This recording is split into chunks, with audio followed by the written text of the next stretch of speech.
Welcome back to the Women's Speed Chess Championship. I am here with the one and only Anna Cramling. Anna, so good to have you today. So happy to be here, Robert. Really excited to be here. I can hear in your tone, you really do sound enthusiastic. It is a very fun event. And let's just remind everybody of the format, how we got here. There were many different qualifiers, 6 of them, in fact. Anna, did you take part in any of those? I didn't, but I do think that my mom did. Oh, well, unfortunately, she didn't qualify. That's how strong these were. And I feel bad Super saying strong that out loud. tournament. Yeah. I root for your mom when she plays. So now I feel a little bad that we're talking about it and she's not playing in this tournament. Don't worry. She's fine. She got over it. Well, there were Swiss tournaments followed by 8-player knockouts. The top 2 in each knockout bracket made it through to the Women's Speed Chess Championship. And the format for now where we are at this point is the Grand Prix. And we started the Grand Prix yesterday. There are 21 total participants, but only 16 can play in each one.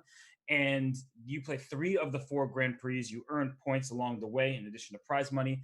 And the time controls, 30 minutes of 5 plus 1 second increment chess, then 30 minutes of 3 plus 1, followed by 10 minutes of 1 plus 1. So Anna, I mean, we're doing some of the math yesterday. Some of these matches are going to come down to who just has better mouse speed. That's very true. And that's a very big thing in online chess. And it's very easy to see all of these players' ratings, their FIDE ratings, and just compare them like that. But it's like you're saying, it's a very big thing to know how well they play online, because it's, as you said, at the end of the day, it's gonna come a bit down to mouse speed as well. So it's a very important thing. Definitely. For sure. And sometimes you get the unexpected because higher rated people aren't necessarily playing on online blitz all the time. But let's see who's left in this event, because we're now in the quarterfinals. When you look across the way, you knew this question was going to come. Who do you see as your favorites in these matchups? Well, we're talking about it before, and I really did not have an answer. But what I was saying that I really thought was very interesting was that Vaishali, the older sister of Pragnananda, that she has come so far. I think that that's really cool. She's quite young. She's born 2001, I believe.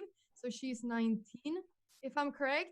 So I think that it's really cool that she's come so far, that she qualified, and yesterday she beat Stefanova. So I would definitely love to see her getting very far in this tournament. But well, at the end of the day, I guess that'll be maybe Katrina Lahno or June that will come really far, and I would love to see both of them coming very far. But I think once again that it's very cool that Vaishali is here as well. Yeah, and Alexander Costenuk actually didn't even give up a draw yesterday. So I have the same mindset as you, like June, Lahno. Those 2 have been my favorites from the start. But Valentina Gunina as well, she's somebody who can beat anybody, including herself. And I think that she's going to put up a very tough match against June. And down in the bottom left, as you mentioned, Vaishali and Mungzul.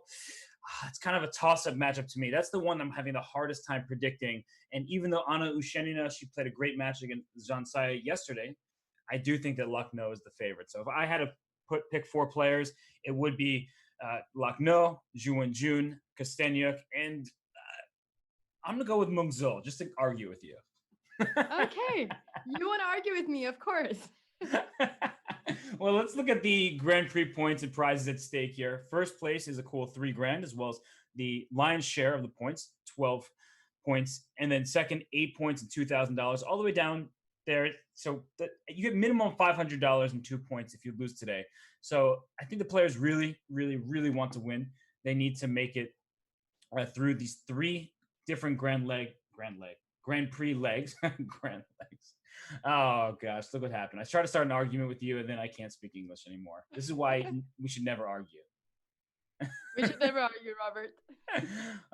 Well, we will have the matches beginning relatively soon. I'm being told that one of the players is having a connectivity issue, and so the games will begin very shortly.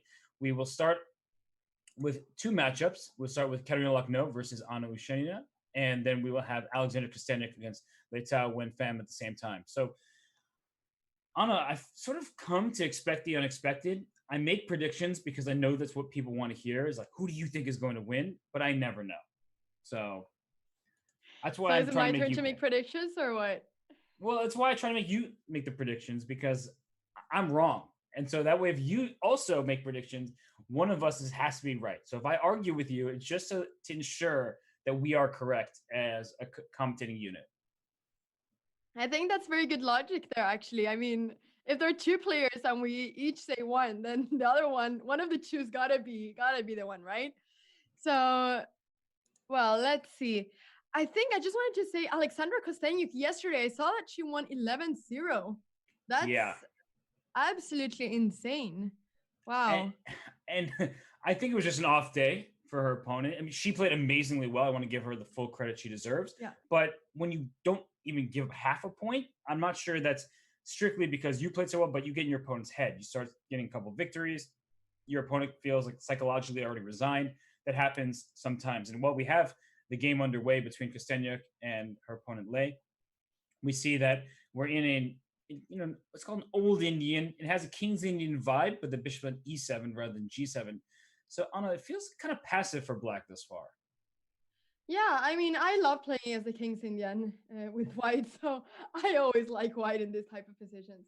I'm guessing yeah, it's because you like having space, don't you? Exactly, that's the thing. That's the thing. I always like having space, and that's one of the nice things with the King's Indian, that you get to push your pawns to C4, D4, E4. So yeah, but I guess that now the knight is going to try to get to F8. That's why rook E8 is played. Yeah, and you can. She has kind of the black has flexibility. That's the good thing, right? You can take on D4 at some point soon. Maybe bring your knight up to C5. The C5 square will be one that's good for the knight. You can put knight back on F8 or the bishop on F8. So you have many options, which sometimes is a bad thing when you don't have, in a bullet game. Having too many options can be a bad thing. But with 5 minutes on the clock and the way that Lei has played throughout these qualifiers and now into the Grand Prix, I think she's has this one under control. So I guess the question I have for you, Anna, is like, how do you determine when to break? Like, I think E takes D4 following knight C5 to me feels very logical, but I also know that it helps White's knight get to D4 and it makes White's pieces more advanced as well. So I don't know. How do you come up with these decisions? Yeah, I mean, if we're talking about when black should take on D4, of course, that's as you said. Do you think that black is ever going to play G6 and bishop G7 just to make sure that there isn't any knight F5 at any point or something like that? Or is that, or does the question asked and answered? She played G6. All right. Well, this looks very natural. Rook C1 trying to get the C file there open at some point. And now I kind of wonder if bishop H6 will be played because she went bishop G7, but bishop H6, you attack the rook on C1. Not the end of the world. You just move your rook up to C2. But White's pieces wouldn't exactly be harmonious. You tend not to want your rook on C2 in a position like this. So she goes for the more kind of calm approach, but it seems like she's playing in the Anna Cramling style. Actually, I didn't really think about bishop H6, but that's definitely a very good point. Especially when the rook just went to C1 to attack the rook immediately and just say, where are you going to go with your rook? But, okay, now she did. Now she did the Robert idea of taking on D4. Well, she's going to pile up some pressure on the queen side, especially with this pawn on B3, a potential target, which is one of the reasons I like the bishop on H6, is if the rook were on C2, you would never have bishop back to C2. So it's still not the end of the world for black, and you can play queen to B6 eventually, try to go after that pawn on B3. And I'm also looking down this diagonal. At some point, this knight on F6 may want to move out the way, but for now, I'd probably start bishop C8. She plays it. She's playing quite quickly, which is good. She's only down a little bit on the clock. And by the way, I do see that the game between Lahno and Ushenina has started as well. So if we ever want to flip on over there, don't hesitate. Let's do that.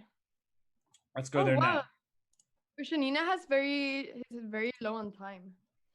She is, and it's a very familiar position, right? This is out of the car. Oh, you know why? She was the player with the connectivity issue, and she connected late. She spent 2 minutes on her first move.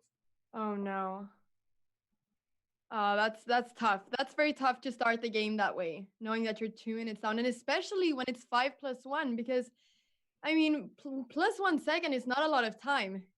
Even though it might seem like you get increment, it almost feels like you don't have an increment at all when you have just 1 second for each move.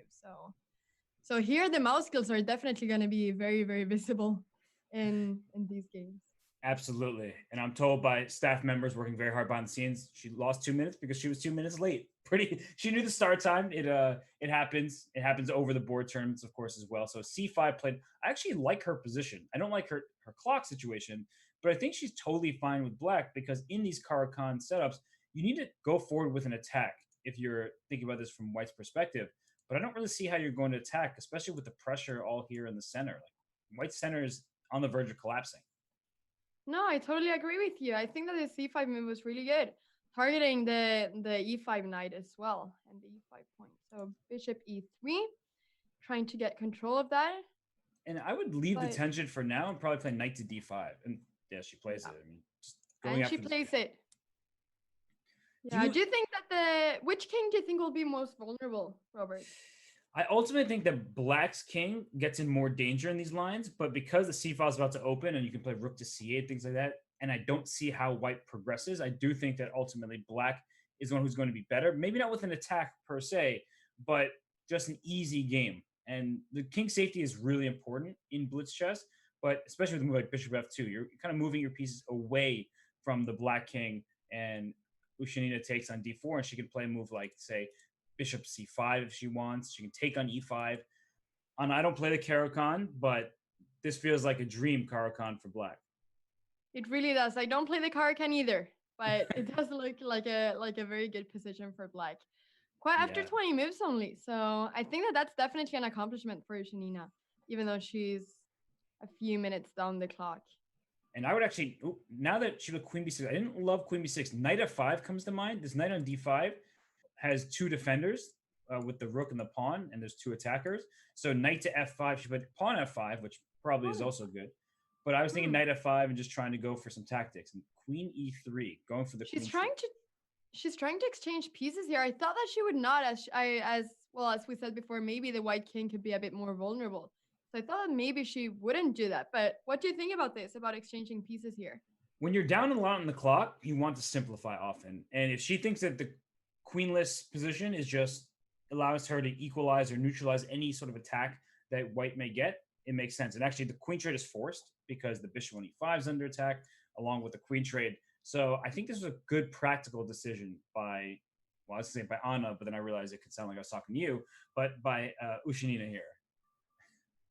Yeah, no, definitely. That's a very good point that you're making there. How practical decisions are very important, especially when the time control is so low. So yeah, definitely. That's something to always think about. What's the easiest to play in these type of positions? Yeah, and actually, if we swing on over to the other game again between Costenuk and Lei here, the last move I saw was queen e3, and I was like, oh, are we going to see another queen trade on e3? But Lei brings her back queen back to f6 because she wants to bring her knight into a square like f4, d4, and by trading on e3, you're giving white double pawns, but actually a pawn on e3 stops that knight's progress. So instead, we saw queen f6, rook f1, and bishop c6. So Anna, this is going to be a game of the central squares for the knights, but white is mysteriously up a pawn. Like there's no a pawn here. I just noticed that. I thought that there were many pawns on the queen side here for white. It didn't look like this last time we checked. But I guess that black has the piece activity, so there is compensation for black for the pawn. And I really like how. No, just like. Sorry, go ahead. No, just like you said, g3. If takes on e3, then that would be quite good for white, I guess, eliminating that knight. So she has to go back. Do you think that white or that black has enough compensation now for the pawn? And not quite enough, but I think that there are a lot of tactical possibilities. Well, now with the queen and the rook being on the same line, that worries me because knight f6 check was also a threat. But I was gonna say, you take on d5 at some point. This knight on d4 cannot be easily dislodged. So that's the good news for black. The bad news is you're simply down a pawn, and after a move like g4 perhaps or b4 to try to undermine this knight here, I'm not sure just how strong your foundation really is. The king is a bit unsafe as well, yeah? The black king could be a little bit unsafe maybe at some point. Ooh, does bishop takes h5 work? It's a move I really want to play, but it's probably because they're not my pieces and I can sacrifice them. It's always like that, right? When you're doing commentary, when anyone's doing commentary, we just always want to sacrifice as much as we can if it looks good immediately. And part of the reason why is after bishop h5, gh5, I want to just play rook h6 and try to checkmate you immediately. But as you see, the engine mark goes down to zeros. It's because the white king is also not very safe. So I'm doing something that I'm showing you what I want to accomplish. But the problem is that with the white king being so out in the open, you're not going to be able to just accomplish it just because I want to. So bishop h5 is probably premature. It doesn't work out apparently. So maybe rook f6 to start. That way I threaten bishop takes h5. It's a weird threat, but it seems pretty direct. Yeah, I mean, how to stop rook f6? Like, it's being played. Difficult to know to stop this because the threat is to take on h5, and if takes, there's rook h6 mate. Right, you just want to hop that rook on over through the pawn. So what do you do here as black? I mean, it's starting to look very scary. And if you move your king to g7 or g8, the pawn is still hanging because your pawn will be pinned to wherever your king goes. So it feels like white's kind of stealing that pawn regardless. Queen e8, maybe threatening rook e2 check. Oh. Ooh. Oh. Wait a second. Oh, she's going to go rook e5. Oh, that... She didn't play it. Okay, but still life because black's king looks open. White's king also looks open. This is about to be a blitz game. I mean, excuse me, a bullet game. It already started as a blitz game, but it's getting into full bullet mode now. Oh, king g7 played. It didn't. I mean, it says that black is now just winning queen e4. Oh my gosh. Is there going to be checkmate? Uh-oh. That looks like a checkmate threat on h1. And you can't put a piece in f3 because the knight will capture it. So, that looks like it's just a mating net. And Katerina Lahno won her game, her first game, against Anna Ushenina. And h6 check. Just put your king on the right square. King on h8. Not a single check for white. That's and the table's completely turned here. And I think that's what happens when you sort of go all in for an attack. Not that Alexandra, she didn't do anything particularly wrong, but I guess she wasn't as concerned about her king. She went all in for opponent's king, and then the tables turned very quickly. Wow, in just one move. Just one move. Oh, and you would need to go queen e5 or queen f6 to deliver checkmate on g7. You have neither of those squares available to you because the rook and the queen. So that one changed in a hurry. And Lei, she's a very strong player, clearly, and she does not go down without a huge fight. So she's putting up tenacious defense. And, hey, it's a first loss for Alexandra Costenuk in the entirety of the Women's Speeches Championship. That's true. I was going to say that she's probably feeling very confident today after the 11 wins yesterday, but it's not, maybe she's not going to feel as confident after losing the first game. What do you think about that psychologically? Yeah, you kind of question yourself. When you lose a game that you feel like you were better throughout the whole time, you're up a pawn, you shouldn't lose that game if you had all the time in the world. Then you start questioning your decision-making, your alertness. And so I do think that can happen. However, knowing Alexandra and how strong she is, I feel like she's pretty self-aware that she can bounce back. And she is the much higher rated blitz player on the site. So I do think that she'll still be confident. She should be. Yeah, that sounds good. I think so too. Although this position now that we have in front of us, she has the black side here. She has the bishop pair. But this is typical Lei. Every single game I've seen of hers from the white side, she plays this sort of like initial setup with pawns from b2 to d4 and then f2 to d4, like this triangle. She had to play e4 to be a little more active here, but she does this all the time. So she's in her wheelhouse. Yeah. I was going to say that I was a bit scared of the white knight getting to f5. It looked like a really good square, but the knight never got there. So they did something else. But now I guess that black is going to castle queenside, yeah? Because it seems very, very, very dangerous to castle kingside. So that's what black is planning for. What do you think about this position? Do you like it or do you not like it? I like it from a commentator's point of view in the sense that I think it's about to be very fun for us. It's going to be tactical. But from the player's perspective, I wouldn't really know exactly how to handle it from either side. Because castling queenside, you're absolutely right. You have to. If you castle kingside, down goes your h5 pawn. You're just getting obliterated. So you're going to castle queenside, but I don't feel like the king is that safe there either. It feels like, queen a4 eventually happens, and you just push your pieces to the queenside, bishop c6 in the future. I don't believe that black's king will ever find true safety. Yeah, that is true. Maybe it feels a bit better to play this with white. I'm not sure. Maybe it feels a bit I think it is. I think black should play bishop g5 at some point. Probably now is the time because the knight is pinned on e3 and your bishop on f6 is on a closed diagonal. Right? This b2 c3 configuration is making your bishop look a little useless.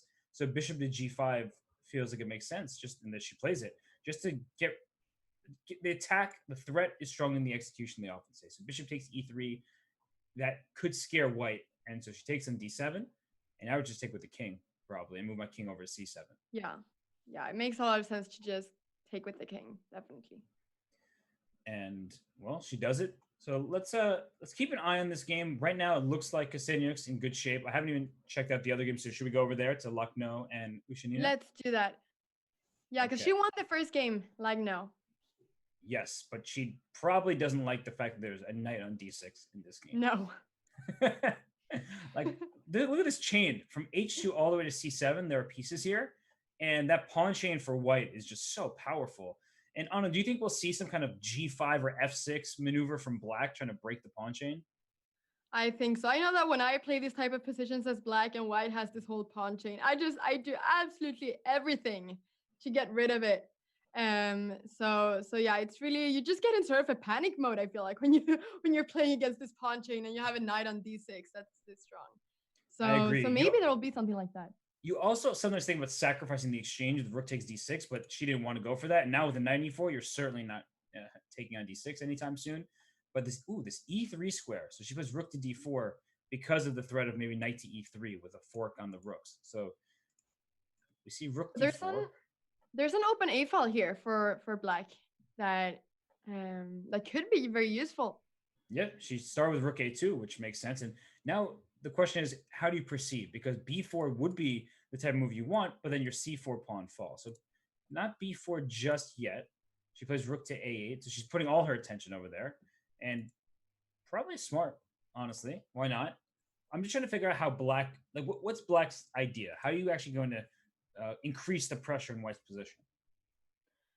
Yeah, no, that's a very good question. I was wondering that's actually a very good question, because I was just thinking, if white is going for the king side here, then it makes sense that black is trying to take advantage of the fact that the a file is open and do something on the queen side. But b4 would definitely be a move that black would want to play. But as you said before, the c4 pawn is hanging, and it's not easy to defend the c4 pawn either. But right. She's trying to exchange rooks here. And that's probably pretty smart, because without many of the pieces on the board, there won't be any true weaknesses in black's position. Right now, it looks a bit scary with knight g5 coming, the f7 pawn, things like that. But if you can start trading off pieces, you won't worry about your king so much. And I don't know, I think that if she plays rook to d2, I was about to say, I think trading off the queens can be beneficial for white, but you're always going to be tied down to this pawn on b2. You said it from the very beginning. The open a file should give black compensation here, despite the fact that white has these knights that look quite annoying. Yeah, that's definitely something very important to think about in endgames, that you have this b2 pawn stuck there because of the c4 pawn and the b5 protecting the c4 pawn. So the b2 pawn cannot really move. So that's something to always think about in these type of endgames, of course, just like you said. But she's not exchanging queens. I think that's riskier for black than it's for white. I know there's a king on h3, and at first glance, you're like, wait, what? But the king is so safe out here. Black needs more pieces, right? You need to be playing bug house and drop your queen on h6, right, with a check. The king is actually well defended by all these pieces. You don't have any attackers, and I'm actually very worried about black's position, because if you give me some time here, I could play a move like knight to g5. Knight c8 is a weirdly annoying move because your knight on e3 needs the queen's protection. I'm opening up the d file for my rook. Definitely. Yeah, king on h3 is not a bad king, to be honest. As long as you said, as long as there is no queen on h6 mating there, it should be okay with the king on h3. So definitely. Yeah, it's just weird because you don't typically see a king on h3 with so many pieces, but now you see that Lahno is going to the think tank. She's down almost 2 minutes on the clock. The evaluation bar is going up and up for white, and the knight on e3 is kind of pinned as well. So rook e2, knight to d5. She can trade queens if she wants and then play knight f6 check. That's what I'm looking at now. Like, if I'll just make moves on the board, knight f6 check. This bishop on c6 falls, this pawn on b5 falls. So even if we get opposite colored bishops, I mean, this is a big problem for black. Definitely. Those pawns look scary. And she's going for it. Oh, she takes an f7. King on f7. So if king takes f7, there's knight back to d6 with check, and then the bishop falls. But bishop takes e4 is an in-between move, because if I take on e4, You take on e4. I take your knight. You take my rook down on a8, and then my knight captures back. So I think we're about to see a position with a knight and bishop versus a rook and pawn. What do you make What of do you this think decision? about this? Yeah, I was asking you because I wanted some time to get the answer myself. So I think we both had the same question for each other. I think I prefer the other position though. Before Yeah, with trying to keep the light squared bishop for white, trying to put some pressure on these pawns on b5 and c4 because it feels like they're a bit easier to defend now when black has the two pieces. But what do you think? I agree with you because when you have two pieces versus one, right? This rook is only one piece attacking the pawn one time, but all you need is one knight defending it, and the knight and bishop can actually start teaming up on white squares, b2 and c3. That's what I want to go for now. And my knight comes to d5, my king comes to d7. Kind of generally speaking, people often like to trade down into a rook versus two minors pure endgame because you think that the rook can go very quickly and take over squares. But here in particular, I don't think you're getting much. And by the way, I hear an ambulance just blaring its sirens there down the street. So New York City for you. There it is. And ooh, rook d4 though just happened. Ooh. C4 pawn once more needing some defense. Yeah, but as you said before, the knight might stay there and the knight will protect it. It's just one piece. The rook is just one piece. So, but okay, I guess that now white is trying to push f5 and try to get a passed pawn on the e file here. And she does. Yep. And we'll see exactly that. And the good news is this bishop on b4 is a very strong piece defending the e7 square. And there are times where you can just give up your bishop for the pawn, let's say, and then go knight a4 and win the other pawn. So a rook versus a minor piece, just those pieces, is going to be a draw. All right. The sirens still go. Sorry about that, everybody. You know, first I thought it was here and I got kind of scared because I'm in this little wooden box. And I thought, is there an ambulance here or something actually happening? Oh, no, I didn't want to scare you. That's on my end. But yeah, you're going to sacrifice your piece for this pawn, and then your king is going to go to b3, let's say, and then your knight comes to a4. You win this pawn here. So that's exactly what Lahno is going for. Let's go to the game between Costenuk and Lei, because that game is actually fascinating. I know this one here is interesting for sure. And, well, okay, 19 seconds left for Lahno. Maybe we'll stay here for just a little bit, but I'm at the corner of my eye seeing a crazy game develop between Costenuk and Lei. So I feel like my allegiance is split right now. So rook b8 check, I imagine. She plays it. Oh, gosh, the king has to go back. And now you can probably play e7 if you want. Yeah. But then there's c3. Oh, this seems like a better version than before. Do you think that white can pressure quite a lot here? Yeah, white can. But if you play e7 too soon, the bishop will take, and then you play c3 and just make a draw this way. So, you have to be careful if you're playing for a win here. But 6 seconds, 5 seconds, oh, gosh, it's a hard position to defend. Now just king f7, and you can't stop the pawn. So, e7, knight takes c8, and there's knight d6 check at the end. So you cannot play e7 here. Yeah. So what can you play? So kind of rook c6 maybe? Try to take the knight. Yeah, rook c6. And if knight d5, you have rook d6, and you win one of the minor pieces. Rook d6, bam. You win a piece. There it is. So important to have this time. It is. And now it's just queening. So we see a victory here. Let's go to the other game between Costenuk and Lei, because what is happening here? There's a queen on a8, a king on a1, the a3 pawn under attack. Oh my gosh. What's the king doing? Wow. King b6. Where's the king? The king was just avoiding a knight check. But there's queen f2 check in the future. I'm not sure about this. Look at the king on b6. Wow. I think it's a strong piece. Oh, yeah. Maybe not anymore. Don't go king a6. There's knight c7. Knights are very tricky here. Queen back to b2. So she was scared of any potential threats. She could have taken on f5. She could have went knight d8 check. She said moves her queen back. 7 seconds left for Costenuk. Okay. So little time. We're in a pure bullet brawl now. So queen takes d5. It's a good move. Taking the pawn. Now queen e5 I would play. I just want to get the queens off the board. She's not afraid though. Knight b5 check. Knight b5 and then trade queens. Ooh, wrong move order. She did it like this. Okay, but now this has to be really good for black. Yeah. Now there are way too many pawns here. And don't play d5. Rook e5. I was going to say don't play d5 too soon because of rook e5, but she does it. And now, oh gosh, the D and C pawns. That's too much. It's too much. Way too much. Way too much. This knight on f4 is weirdly safe because the rook can't attack it very easily. And she pins. Uh-oh, she blundered the D pawn. She's blundering a lot of pawns now. Oh no, this is what happens in no, the G4 pawn's under attack. Oh, but King A3 is gonna be mate on F1. Rook F1 mate. Oh, there's Rook F1 made. That's what happens in Bullet, right? Tons of mistakes happen, and it's just because you have no time to really calculate.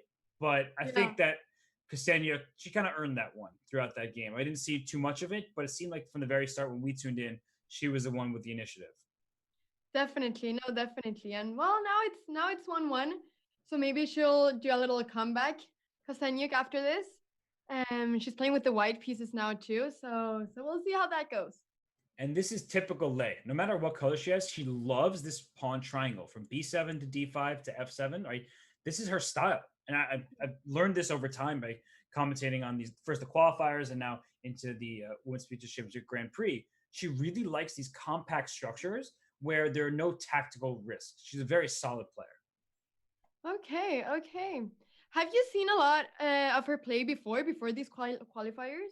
No, I'd actually never really seen her play a little bit, just because I coached the U.S. women's team, so I've prepared for some of these players before, and just I've by commentating so many events, you see players and you forget that you've even seen them play before. But no, not in any depth, and it's been cool to watch her play because she has this really I don't want to sound negative, like a simplistic style where you'll just be like, where did her opponent go wrong? How did she win this game? But it's because she doesn't really take too many risks and she understands how to improve her position move by move. So it's actually a big compliment because many people struggle when there's no clear plan. She seems to thrive in those type of positions.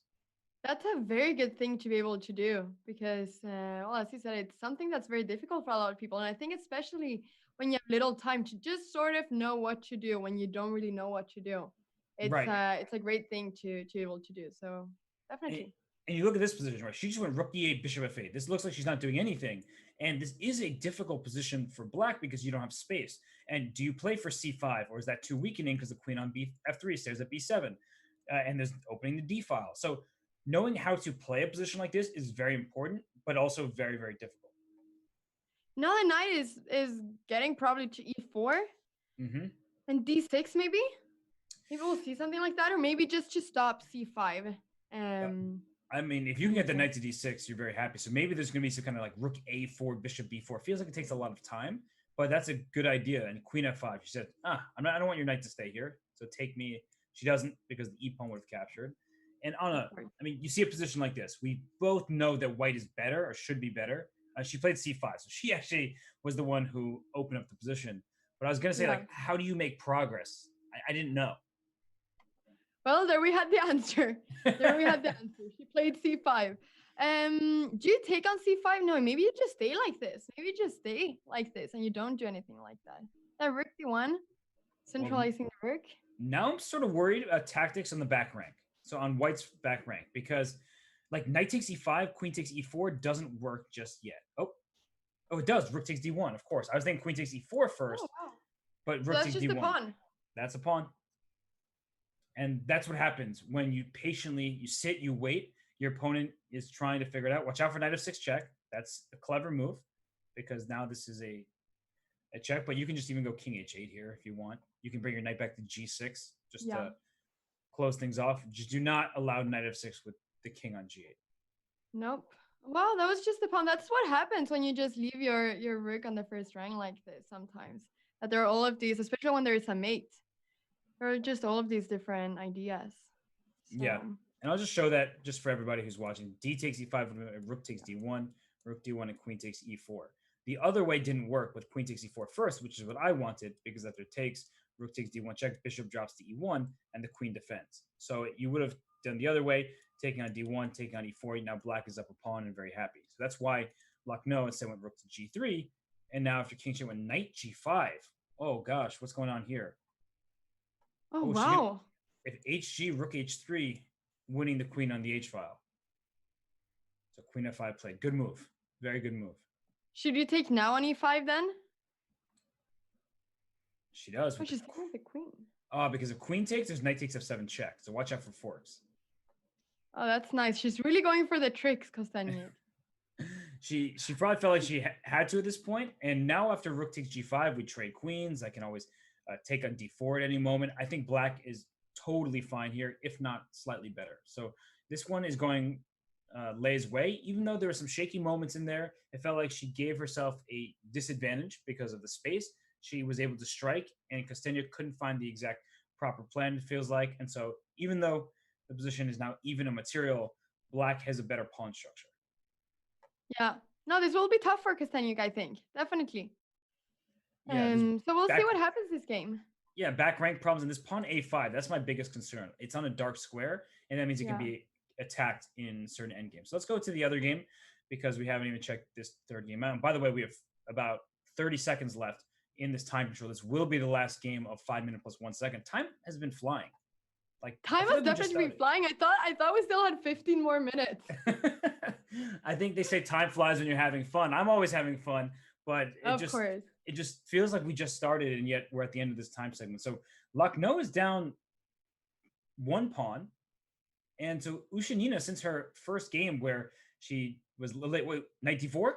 So kind of 94. I want to play 94, not my pieces, doesn't work. You just take it. Okay. I'm trying to get to C2. Get there is probably not right.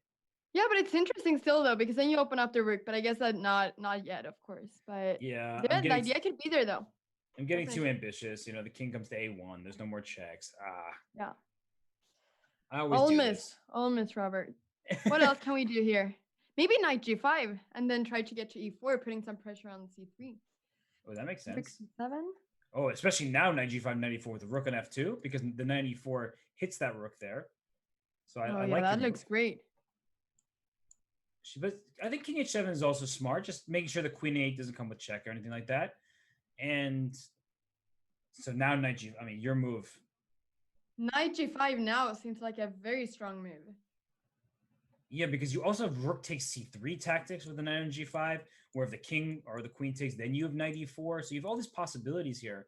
She plays rook to D7. She's not playing this knight G5.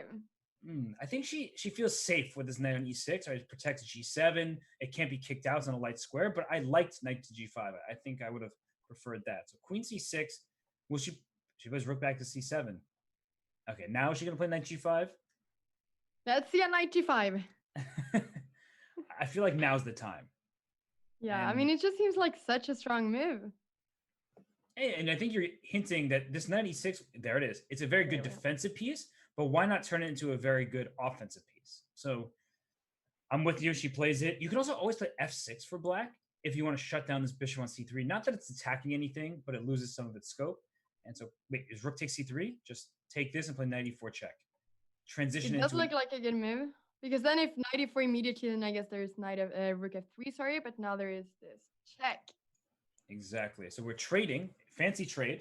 And now we're going to get into a position where black is up a pawn, but it's on the opposite sides of the board. Typically, you want, if you have just one extra pawn, to be all on the same line because then you feel more comfortable. Here, look at this king on B4. Is it coming up to B5 to A6 and attacking this A7 pawn? It looks ridiculous, but... I have no idea, but the king is on B5, on B4, sorry. It's about to become... They always say in an endgame, use your king as a weapon, right? So, C5. Now we have to calculate. It's a lot to calculate. Can we trade queens on C5 or are white's pawns too quick over here? She played it very quickly, C5. Yeah. And something tells me that you can trade queens and then play like H4, G5 and things like that. So, okay, step one. I think it's smart to take with the pawn on C5 because now you can spend time thinking if you really want to trade queen. She doesn't. She was queen to D2. No. And A7 is hanging for black. H5 is hanging for black. I know the king is in check, but I'm just looking. Like, now there seem to be some good possibilities for white. And where's that king going, though? That's the essential question. I think king A3 feels smartest, just to keep the king out of checks. Yeah, and it feels like white has a lot more activity now than before. There are a lot of checks. The queen is active. The king is going to go to A3 with no checks, like you said. And it's not going to be easy for black to completely, win immediately. For sure. And especially because in these kind of races, it's about pawn quality, not pawn quantity. So even if black were to remain up a pawn, say queen takes G2, we're seeing a pawn race. And this A4 pawn is just as good as this H5 pawn. And queen takes F7 restores material equality. So wait, this is a true race. Now the H pawn is a little faster, but the king is in check. Okay, so you can't trade queens. This H pawn queens first. So she brings the queen back. Queen G5. Okay, a lot of checks happen. King H... G6 maybe? Oh, G6? No? There would have been no checks. I like G6. All Queen E2 right. check now. Yep. Queen's got to check. Oh. Queen is going that way to check. I like your G6 move, actually. Even after Queen E8 check, I like G6. She brings the king in first. Feels like the king, there are too many checks here with the king on G4. Yeah. So she brings the king back, but now Queen E3. And you can even consider A5 here. She plays it. She plays A5. Now her pawns are in even squares, right? Now A6. 4 seconds. We're so low on time. A6 is Queen A5, so she plays B4, H3, Queen G3. This is starting to look scary again for white. Like, I don't know who's going to be better here. Both sides have the same exact position, but black is a step ahead. Now A6. Okay, wait. I think you could take and then queen. That's what's going to happen. A7. Yep. Play F2, F1. So Queen H8, there'll probably be a lot of checks here. But now black's pawn is faster. But yeah, if they exchange queens, then the black pawn is promoting. So that's why she goes king to a queen F5 check. Okay, the queen G2. But how will the king find shelter? Okay, that's not the square you want shelter on because now you stopped your own pawn. Yeah, is this just a draw? Is this just going to be repetition? I think it should be a draw. And by the way, there was a draw in the game between Costenuk and Lei, so they are going into the 3-minute portion tied.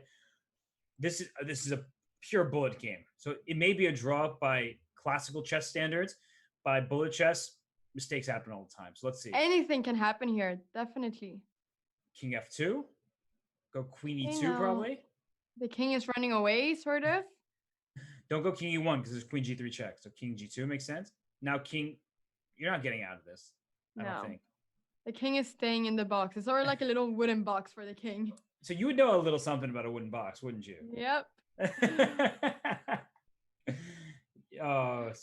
So Queen C5, Queen E3. I would just try, keep playing this game out. I don't know. It seems like there's no risk for black just yet.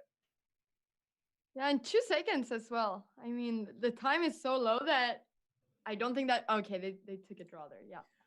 But I think you were about to say that the time is so low that you may make a mouse slip. You may put your queen on the wrong square. They are starting a new game, but this game is about to be canceled because it was the end of the 5 minutes portion. Anna, you and I are going to take a brief break. And for everybody watching, stay where you are. This is very exciting. We have 2 even matches. And when we return, we'll get to the 3-minute plus 1 second increment. It's getting faster. It's going to get more exciting. You will not want to miss it. Stay tuned, everybody. Nope.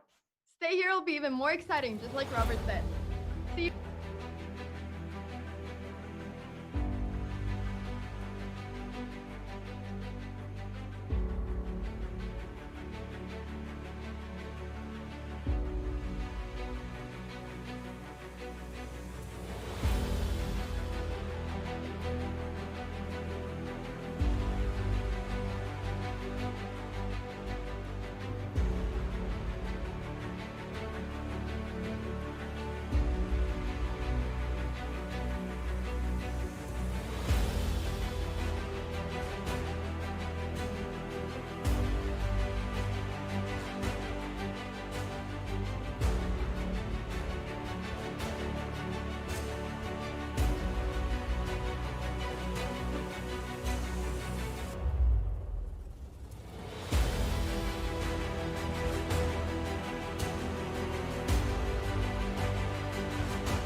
And we are back, ready to cover these two level matches between Alexander Kostenuk and Lê Thao Nguyen Pham from Vietnam. And we have Katerina Lahno taking on Anna Ushenina. So we have two Russian players, a Ukrainian and a Vietnamese player, all taking part. Hey, as soon as I finish that sentence, the games have begun. So, Anna, you lead the way here. Which of these two matches do we want to start with? We've started with Costenuk, both of them, I think. Let's start with Katerina Lahno this time. Okay. Whoops. I heard you say Costenuk, so I immediately switched over, and then I was like, oh, wait, I made a mistake. We're back here. So we have Lahno against Ushenina here. Also, their blitz ratings are extremely high. Like I see Ushenina's 2770 and Lahno is 2723. So these two are crushing it on chess.com. Definitely. No, they're very, very high. I'm surprised to see. I didn't know that Ushenina, because I know that, like, she's number one in the world in blitz, but I didn't know that Ushenina also had such high blitz rating here. So, that's really cool to see. She played super well yesterday against Abdulmalik, so she kind of crushed that match. I was a bit surprised, not because she's not capable of doing so, but it's out of respect to Abdulmalik as well. Zansaya just wasn't a match yesterday for Anna Ushenina. And here, on the white side of this position, she's trying to get some sort of breakthrough with a5 eventually. But if you play a5 too soon, black just plays b5, and this pawn a5 becomes a target. So, Anna, what kind of ideas do you think that, well, she was a6s, Lahno does here. I was going to say, what kind of ideas do you think black should go for? And she starts with a6. I'm worried about queen to b3, if I'm being honest. Queen b3 just seems like it goes right after the pawn. That's the first move that I was looking at too, both to stop b5, but also to put a bit of pressure on b6. So I really like that move queen b3 before. But okay, now the knight is getting to e3. The pawn on b5 is hanging. And I guess, does she want to push? Does she want to push on the king side, or does she just want to stay with the pawns here on e4 and f4? I was thinking if she wanted to play f5 at some point. Yeah, f5 is one of those moves where if you're playing aggressively, you go for it, but then you give up the e5 square. So it's so committal that I have a hard time believing she will do it, even if she wants to, because that's what happens to me. I'm a close Sicilian player growing up, and I always wanted to play f5, and then I always regretted it because my opponent took over the e5 square. So I think that she'll refrain in ways that I was not capable of doing when I was younger, and she plays bishop h4. Wait a second, there's something that feels fishy about this position. It does feel a bit weird. What is the weirdness? Bishop h6? Yeah. No. I mean, that looks right. Just going after f4 and... Whoa. Whoa. Wait. Knight takes e4? Is there knight... Took a knight d5 here? Is there... No. Queen e1, just a simple retreat? And saying I'm up in exchange. So Lahno sort of forced this. She didn't have to go for this, but she definitely has compensation. I'm not sure if it's enough compensation to say equality, but I don't think she's that much worse. Yeah. No, I'm always so impressed, when they're playing these games, they just do these big game-changing moves in a couple of seconds. Like, she just, without doubt, she just went for this. I guess she saw it before, but she just went for this exchange sacrifice. So, well, but I think I'm going to give you a little brief kind of words of wisdom here. Don't always believe the players. I also get impressed, and then kind of like, wait, I sort of thought that wasn't the right thing, and then I'm like, wait, no, they did it, so it must be right. And then I'm like, no, they make mistakes too. So you should always be skeptical of the moves that they're playing, because I don't think this is what black wanted out of the position. Right? This exchange sack, she made it very quickly. It was committal, as you said, game-altering decision. But now white's just better. Yeah, no, I think so too. I mean, now that they enter the endgame, the king is on f2, the rooks are going to centralize, the a file is open. I think that white is quite a lot better. Yeah. So I mean, it just felt like it was, she did it, and she did it quickly. So we both were like, whoa, there's a tactic here. And then now that we look, the dust is settled. It's clearly good for white, no question. So I think that this is a tough position for Anna to figure out. I keep saying Anna, and then I realize like can't just say tough position for Anna to figure out, because it makes it sound like it's tough for you. But I know I'm not playing. It's okay. It's okay. So she played rook a4, which is kind of clever, because I think she is going to play rook to b1 next. And now this pawn on c4 is hanging by the rook, and which will attack your bishop if you take on c3, which you can right now. So I do think that black's pieces are on the verge of getting stuck, especially when this bishop comes to f3 as well. And the bishop on b7 is not looking great either, to be honest. Yeah. It's like, where's it going? It's stuck either behind a wall of pawns if it goes to c8, or on a8, it's about to get pinned. The knight will get pinned to that bishop there, and there's a lot of pressure. So She takes in c3. Rook takes c4 played very quickly. But this is the type of endgame on where if you trade some pieces, like it's going to be not too easy to win because black is very solid over here on the king side. So like that is true. 4 versus 3 here on the king side. That's true. Yeah, there are no real weaknesses. So I'd play bishop a8, knight e7, and try to hold that position. Yeah. Oh, I don't like knight to d8. Knight really d8, like that feels fishy. Yeah, your pieces are on now really bad squares. Like this knight can't get back into the game. So if I'm white, I bring this knight to e3, maybe into g4, things like that. I'm just starting to make some progress, and I don't know how black intends to continue. Yep. No, it feels like white's pieces. It's not only that white is an exchange shot, but white's pieces are in better places, in better squares. So that's another one. And the time too. 23 versus a minute. I think that's looking very good for Ushenina. It certainly is. And she plays rook c7. Now the bishop's under attack. Bishop here, rook b4. Where's the bishop going? Bishop a8. What pieces do you think? What do you think the white wants to exchange? How is it, Robert? Probably this position I would consider bishop f3, just because I see this knight has nowhere to go. The knight on d8 is stuck there. So if I trade off the bishop, there's no knight c6. She plays rook c8, but now knight c6. But then there might be a take. This is like getting very complicated, and black has no time. And the question you ask me, I'm struggling to answer it. You know that Lahno is struggling as well. So it's a great question. Yeah. Which trades you want? Lahno doesn't know. She's not sure. She's not sure. Now the rooks are going down. Wow. The knight still can't move. If you go to c6, I'll take it and go up. Yep. Knight is completely stuck, and the rooks are just dominating. So rook c4 is good, just not to allow bishop d4. I think bishop f3 now makes sense. You stop this knight from getting out again. And rook d6 also comes to mind. Keep attacking. Oh, but now Ushenina has only 25 seconds. And Costenuk won her game. We missed it, but she wins, so she goes up a point in that match. Yep. Rook d6, there we have the move. As you said, keep attacking. And now it's, rook c7.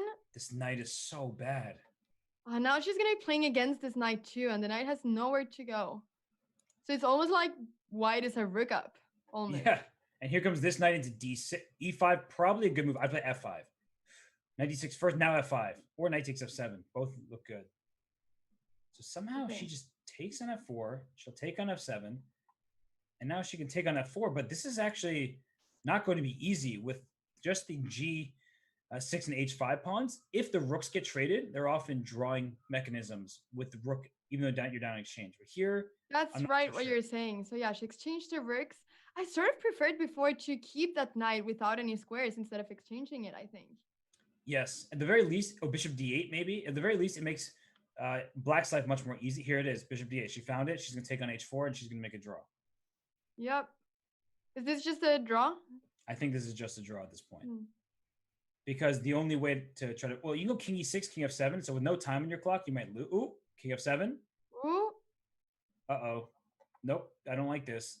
I don't like this at all, but this may be some kind of weird fortressy setup. And king f5, the white king is kind of stuck out of it for now. Yeah. Wow, this is weird. This is really weird. She'll play this forever. 6 seconds for white. So how does she make progress? King, where's your king going? I thought, I thought the king was going to try to go the other way to run around, but the rook was going to stay on h1, or on h8, sorry. But even if you get your king to h3, if you could just jump that king to h3, then what? It's a long, long task after that to try to dislodge the defense of this h4 pawn. Yeah, no, definitely, because if you cannot take with the rook the pawn, then it's not going to be easy to take the pawn anytime. So king f7, you should start bringing your king back and then pin the bishop on the 5th rank. Okay, so king g6. Wait a second. No, she got the g2 pawn, didn't she? Oh no, there was rook c3 there.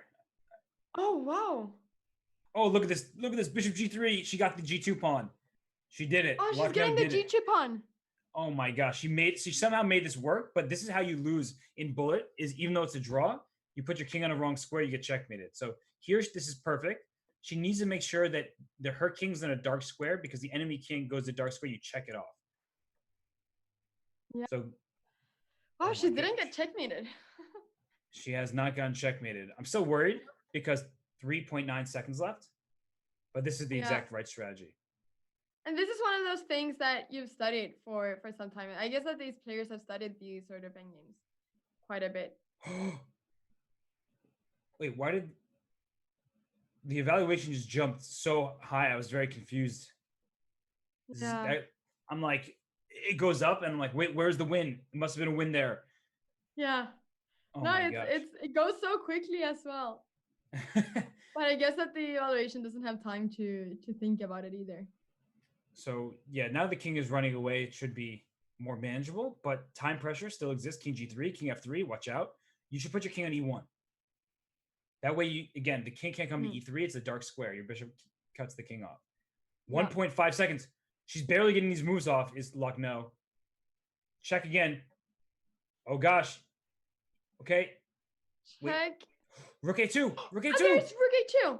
Oh my gosh, she got it. I mean, that's what you have to. Oh, look at that move! No. King. She can just wait, but that was such a smart move by Lahno, anticipating a pre-move. Oh my gosh. Oh my gosh. Let's go to the game. Your chair. I know, I was freaking out there. Let's go to the Costenuk game. Maybe that will be a little tamer. Well, this looks much tamer. Oh, wow. That was insane. Oh, man. That's what happens in Bullet, right? You have no time on your clock. You make one mistake, all of a sudden your king is getting checkmated instead of making a draw. That was a theoretically drawn position, but you couldn't hold it. I don't know, though. This game here, that knight on e4, name a better piece in any chess game in history. I dare you. You know, apart from a knight on f5 and a really good point, I don't think there is. This is the typical idea you play against a King's Indian, right? And this wasn't a King's Indian because the bishop is on g7, but in general, when you have a knight on e4, you're so happy here because you kind of blockade all of Black's progress. The knight was covering the f2 square if needed, but this is now transitioning into a position where White is springing free a passed pawn. Black's pawn is blockaded by the bishop that sits on e3, so White has more mobility in the position. Yeah, I like White here. I do like White here, I think. Oh, absolutely. Yeah. It looks really good. Look at these. Look at this a6 pawn. Look at this d5 pawn as well. The bishop defending on f2. This is a great piece on e3. Black's pieces are sort of stuck in more passive positions. Can I just, like, knight e6 is tempting. She plays it. Oh, wow. That's bishop knight d6. On e6. That's almost as good as a piece as the knight on, that you were saying before, knight on e4. Almost. Not quite, though. It's up there. Quite. So rook c6 coming. You pointed out that a6 pawn. The rook on c6 protects d6 and attacks a6. So I'd play rook c6. Rook c6? Right, yeah. Yeah. Protect. Seems very easy to play. Yeah. Black has no space, right? This rook on a8 is being defensive. The rook on d7 blockades the pawn, but there's no space here. That said, White doesn't have all day, right? She can't just sit and do nothing, and she's going to play rook to b6, I think, and try to win this a pawn. But there's knight to d5 there. So actually, what is she doing? That is true. That is true. There's knight to d5 then. Maybe bishop c5 to protect the pawn. Can you do that? Or is what happens after king d5? I think she could get away with it, but she was probably concerned about that exact move, king d5. She plays king f2 and rook d6 now. So she's down a pawn, but she has activity and her opponent's stuck being defensive against this pawn in particular on a6 is a permanent weakness. But how do you make progress here? So, I guess you're going to have to get your king up as White. Yeah, you're going to have to get your king up. But it's true. It's not so easy. It's not so easy. But White should be better, right? A lot better. Yes, White is definitely better because of this a6 pawn of permanent weakness. You spied that a mile away. You were saying, oh, that pawn a6 is going to be a problem. So g4 check, she plays it. King e6 is a good move. Yeah. And now what? There has to be a good check here. Oh, king d5? Oh, she didn't play it, but king d5. It always feels like there's a good check when there's a pin. Right. And rook a8 may be kind of forced. She doesn't want to play passively, but she has it. She had e4 before. Now it's not as strong as f4. She takes it. Wow. Going after g7. Wait, it's even material. White was up a pawn before? I thought now. Yeah, I think White was up a pawn before. Yeah, I didn't really know what you meant when you said that someone was a pawn. That I thought oh my gosh. You should have corrected me. I was like, wait a second, how is this so good for white? Isn't white down a pawn? Then I started counting at long last, and it's just even. Math isn't my strong suit. I'm sorry, everybody. Math, not a mathematician here. That's always, I've always said it. The first thing, oh, this looks so good.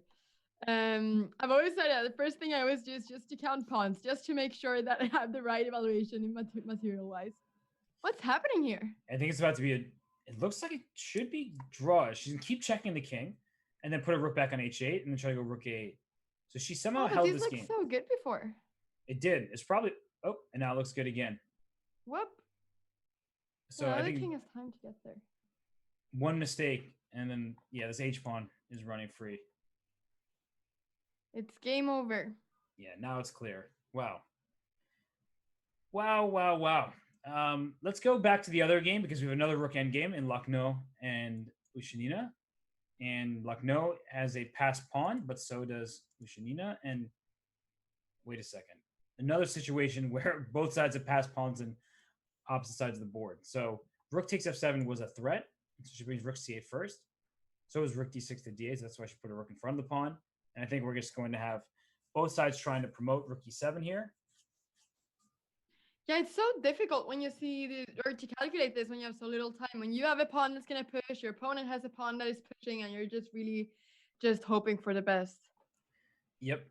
And here it's the situation is where, like, if you get e2, then you threaten rook takes c7 check, distracting the rook away from behind the pawn. But the king is so very close. Nice move. Yeah, the king is so close. So we're going to see a trade on e1, king b7. And now these are one of those situations. Okay, a4 I think is a smart move because you always have king to b7 and then trying to promote. So by playing a4, you cause some confusion. Does black need to play a5? Or can black allow a5, a6? I would be worried to allow a5, a6, but she's calculating. Her king, I guess, is coming back in time. No, yeah, that's a very clever move to make, actually, like you said, and especially because the king is so far away. So now she's bringing back the king. Mm-hmm. But she will be in time, yeah? Yes, because the point is that for black is you need to have your king on c7 when white's king takes an a7. So I think we're actually going to see exactly this. So play king to b4, c4. So king c4, king b7, rook takes c7, king c7, and then play king c5. And that's exactly what's going to happen. Very nice. Very nice. And this is very instructive for people who are watching who maybe knew. You're like, wait, isn't white just winning this pawn and it's a passed pawn? But once I get my king to c7, your king has no escape squares. So that is a draw by stalemate. That's the problem with having a rook pawn. If it were any pawn in the center of the board, it would have been winning for white, but it's a rook pawn. So that's why it was a draw. Cuts off the king squares on the side. The king wishes there was one more foul beside the h foul, but there isn't. So it's just a stalemate. Exactly. So let's go to the chess queen as she is up 2 games now against Lei. And whoa, so you said knight on f5 before. Nothing beats a knight on e4 except knight on f5. How do you like that knight on f5? I'm loving the knight on f5. I'm loving it. I heard Kasparov say it once, and then after that, I've just thought about it every single game. So in other words, if Kasparov says something, it's the gold standard, right? We just like, if Kasparov tells you to play an opening, I'm guessing should play that opening. Although I personally believe that openings are very individualistic, but in a more serious note, the knight on f5 is very strong because it's attacking and it limits the scope of black's pieces. But look what Costenuk just did. She rerouted her knight into f4. Yeah, not a bad piece either, especially when there is no pawn that can remove that knight, that can kick it away. Yeah, and white is up a pawn. I did my math this time. White is up a pawn officially. Can you correct me? I'm right? No, I'm doing like this with my head because every single time that I count a pawn, I'm doing like this with my head, but I'm counting them. 1, 2, 3. Uh-oh. White's no longer up a pawn because rook takes e4. No longer. Nope. So but I I'm spoke sure too you're soon. right there, yeah. I spoke too soon. I was like, yeah, white's up a pawn. Nope, white's no longer up a pawn. And now that the material is even, that doesn't mean that the game is just a draw. Because I look at this pawn on c7, and that's kind of a target. So this knight will come into d4, try to come into e6 or b5. And this rook on a1 is pretty far away from the queen side. Just like you said before, the pawn on d5, controlling pawn on c7, which is a big thing in endgames when a pawn is controlling several pawns, like in this position. Oh, the black king has this e5 square, and rook can come to f1 check. and the king can also just run back to d7. So it's not like it's the easiest pawn to get, but still, something worries me about this pawn in the long run, especially because white's up on the clock. Yeah, no, definitely. And where does the black knight want to go? If it What's had it? any square. E5? Is it E5? Yeah, of course, E5, yeah. But how That's do a you get there, beautiful. right? It's go knight f6, knight g4, knight e5. It takes a little bit of time. Yeah. They Or it doesn't. exchanged rooks. Who does that favor, in your opinion? I'm not sure. That's exactly what I was wondering. But no, yeah, it's gonna become much more critical now, right? I mean, if someone makes a little mistake, it's gonna be harder. A knight trade would be very bad for white because Yeah, black has the outside pawn here. So what you would do if you traded the knights was you put your king on f6, start pushing these pawns, and then use them as a decoy to distract the white king. yeah. No, that's the thing. That's the thing. But now the king is getting okay. Well, maybe there is no problem. Yeah. But now I'm Maybe looking at there's no knight. problem. She went back to f7 to stop the king, but I was looking at knight c4 to come after these b2 and a3 pawns. So she can actually think about this. What about knight d3 now? Oh no, I thought it was black to move. Sorry. Well, yeah, I mean, knight d3 is actually a big threat as well, but she plays b4. Yeah. So a4 comes to mind quickly. It's like, can I go a4, knight c4, and go after a3? Yeah, if that pawn falls and you have a pawn on a4, that's probably going to be game over. I think a4. And the point is that this pawn a4 is really hard to attack. Like, sometimes you put your pawn a4 and it's immediately, you lose that pawn and you regret it. But once I get she takes. No, I think that she doesn't want to take any risks. And she's up 2 games in the match, so it makes sense to not. She took with that pawn, okay. She wants the outside pass pawn. Yeah. Wait, knight d3, your move. Knight d3. There we have knight d3. Knight d3, there's a pawn. Yeah, that was a big mistake by Lei there. She forgot that knight d3 was available. Yeah. And no, it's tricky. It's very tricky in knight endgame. Super tricky. There are all these different checks, and it's difficult to see all of the checks all the time after each move. You're right. And people blunder in knight endgames all the time. Here, knight c5 hits both pawns, so knight c5 just looks great. And it looks like Costenuk is going to take this game, and with it, she will increase her lead from 2 to 3. So let's go to the Lahno game. Keep an eye out on this one, but I think this one is now going to turn in Kostenuk's favor. Lahno, she's down a point in the match, and look at Ushenina go. She's up a piece here for just a pawn. Ushenina's on a roll right now. She's just doing great. She's just up a piece, isn't she? A pawn, but should just be winning pretty much. Yes. And okay, her pawn structure is ruined from White's point of view, but the knights are just going to be powerful. So knight b4, knight to d5, okay, knight e7, similar concept. If you take the knight, now I have more control. This bishop on f6 takes away e5, takes away g5, takes away like the king's forward progress. It stops the knight from coming to e5 to attack f7. So Lahno keeps the knight. I assume the bishop. Oh yeah, of course. Ushenina wants to exchange pieces here, wants to exchange the knight for that bishop. So, but do you think that it's because, as you said before, the pawns are not looking great for white? It sort of destroyed the pawn structure. Is that critical? Is that really bad? I think here it doesn't matter because knight e5 and knight d6. She plays knight d6, but she's getting the pawn f7. And once f7 falls, it feels like everything else is coming down with it. So, yeah, this is... Sometimes it matters, right? Because when you have these double pawns, as you see, bishop on h4, rook on a2, it's scooping off this f2 pawn. But here, because the black king is so weak, it ends up not being too critical. No, it looks like this is going to be very tough for this little poor black king here. Yeah. No. So, all right. Well, wow. Ushenina is really playing really well. She is. She's holding her own against Lahno, and I don't know what's going to happen in the bullet. And nobody really does, even the players. It's just bullet is craziness. And we have 5.5 minutes, a little over 5 minutes and 40 seconds of this time patrol left. So once this game ends, we'll get one more game, and that may be the last game of the 3 minutes. So has it been 30 minutes again?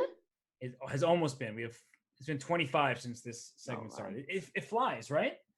It totally flies. It's insane. I feel like we just got here and said, "Oh, it's gonna be so exciting to see 3+1 games." But they're already over. It'll be even more exciting with the bullet games. I'm excited to see that too. Yeah, then we're gonna have to speak just the quickest you've ever spoken before. That's what's gonna happen. And this king is getting checkmate on g7. So she goes king to h8 force mate, rook h7 check, king to g8, knight f6 check, and then rook f7 is checkmate. Yep, we got the checkmate. Well, wow. Oh, knight e6, what a pretty mate. Even better. Even better, yeah. Dang. Hate to see that. So Ushenina now up 2 games. I'm impressed, and nothing short of impressed here by her play. No, definitely. And Katerina Lahno, she was one of the favorites. She is one of the favorites. So nothing but impressive that Ushenina is able to be beating her right now 4-2 in this time control. Anna, do you think this is a must-win game for Lahno? She's down 2 games. She has all the bullet section remaining, but it doesn't feel good to be down by 2 points. So, is this a must-win, or do you think she can come back even if she makes a draw in this game? She can't lose, that's for sure. No, yeah, that's the question. I really don't know how good Ushenina is in bullet. Do you know how good she is? She's good. She's definitely good. Yeah. Oh, she's good. All right. Well, must win or must win. She might be able to make a draw and then come back, but I think it's going to be very difficult for Lahno. And I think that she's now feeling a bit stressed by this point. Right. And there's something said for momentum. If you get a win, you start feeling more confident. So this game here for Lahno, if she can get a sort of a crushing victory, a checkmating attack, you go into the bullet feeling a little more relieved. It's only 1 point, and you feel like you can accomplish it. So, no, yeah, then her bullet, I'm sure that she'll play very confidently. That's, I heard the other day, Shirov said that, he felt like he couldn't play online as well. But then he won 11 games in a row. And then after that, he was just completely unbeatable. Yeah, he was just saying that to have people underestimate him. And then he won all his games, and he's like, I'm Shirov. That's all you need to say, right? Yep. And White's pieces in this one, all in the center, looking like a great setup here. Black still remains very solid. That's the Caracan for you. It's like even when you give up all the space, there's still no clear weaknesses in your position.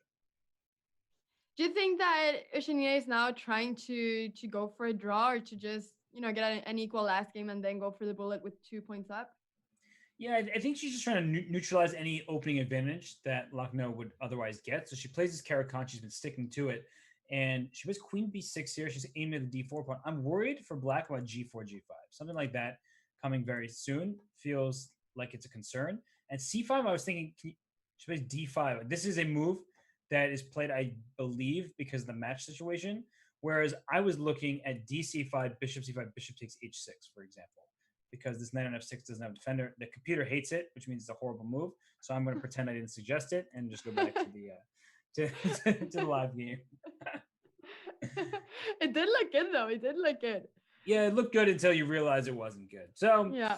Woo! But I always tell people, I actually don't mind making mistakes. One of the things I love about commentating is that it's instructive to see my mistakes. But I always say, I make plenty of mistakes. The worst thing you can do in chess is not asking questions. And I saw the idea, and I didn't exactly see why it failed at first. But then I went with it, and like, oh, that actually doesn't work. There's like all these tactics with bishop d4. Okay, I see that now. Doesn't work. Let's take it back, move on.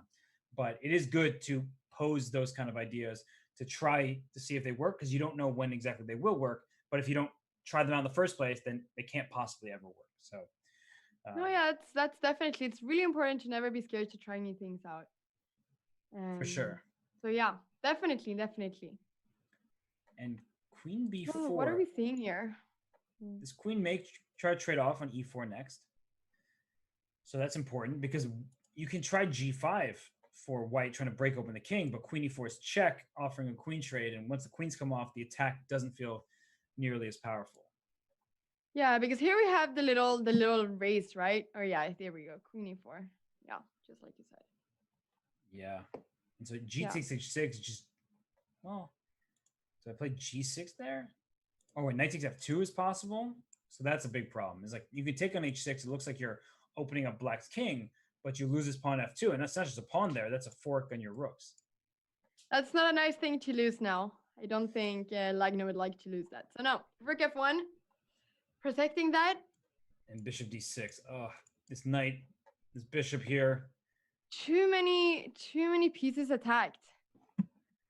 Yes. And And the pawn on g5 as well. I think that's the simplest, right? Just trade and take on g5. Yeah. Just now so black's many up a things pawn. that were. Black is up a pawn. Seems just clearly better for her. And actually, I asked the question, does Lahno need to win? She really needs not to lose at this point. She's down a pawn. She is up a little bit on the clock. How can it's not like we're playing, but how can one hold this game down a pawn as white? I mean, what would you go for in this type of position? It looks tough. It looks very tough. Looks very tough. She's exchanging here now. Maybe, I guess, king f8. Yeah.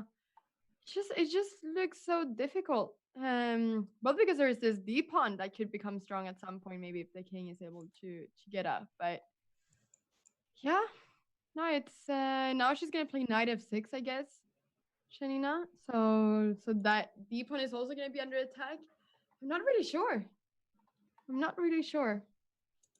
Yeah, knight h7 going to f6. That was pretty smart. Now c4. Do you want to play c4 to get a passed pawn, or do you want to take?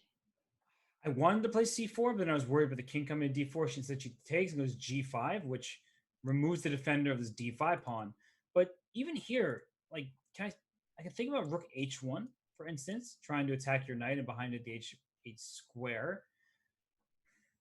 I don't want to retreat my knight. I feel like if I retreat my knight and lose that pawn over there, I'm in big trouble. Yeah, no, that doesn't feel good. So she does right there, because she's gonna try to take b5. But rook f5, for instance, were played. Yeah, and then the f2 pawn is hanging.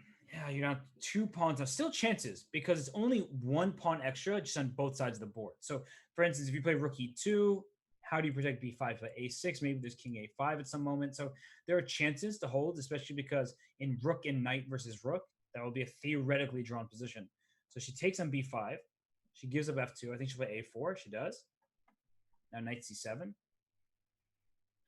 well, she might get a little bit of compensation. Do you think that her best chance is to sacrifice the knight for 2 pawns and do what you said before in the right moment?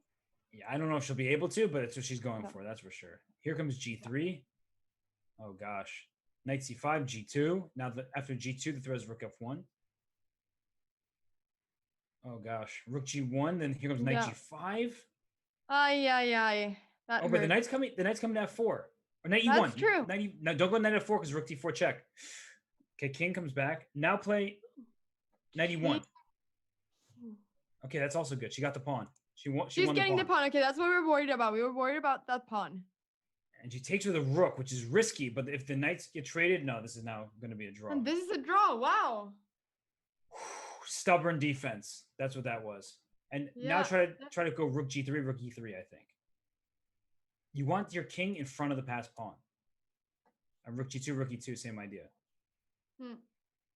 It's very instructive, I think, rook trade offer, because I think people would say, wait, you're down pieces, don't trade. But here you have to get your king in front of the pawn, and otherwise black would have slowly made progress.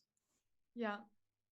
No, and I think that this endgame, just to see this, is also very instructive for a lot of people. It's easy to forget about these endgames, king and pawn versus king. But it's good to always look at them. So. Oh my gosh, speaking of endgame, Costenuk just stole a half point. I'm going to go back to that game because the time segment is up. Those games will be canceled.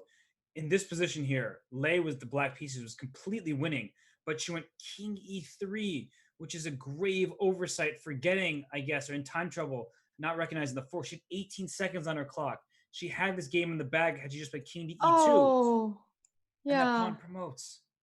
She went king that must hurt so much for her. Yeah, because she's down 3 points. She would have been only down 2 points heading into the bullet. She allowed this knight f1 with the draw. Oh man, that's really disappointing. But Anna, we'll take another break. When we return, we will get to the bullet. We'll see if Lei or Lahno can mount a comeback. It's looking tough for them against 2 very determined opponents. But bullet, anything can happen. Stay tuned, Definitely. Everybody.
And we are back ready for the bullet portion of this WSTC matchups. Anna, we have a 2-game lead for, well, another Anna, Ushenina, and we have a 3-game lead for Alexander Kostenuk. Do we think that there's any chance of a comeback for Lahno and Lei?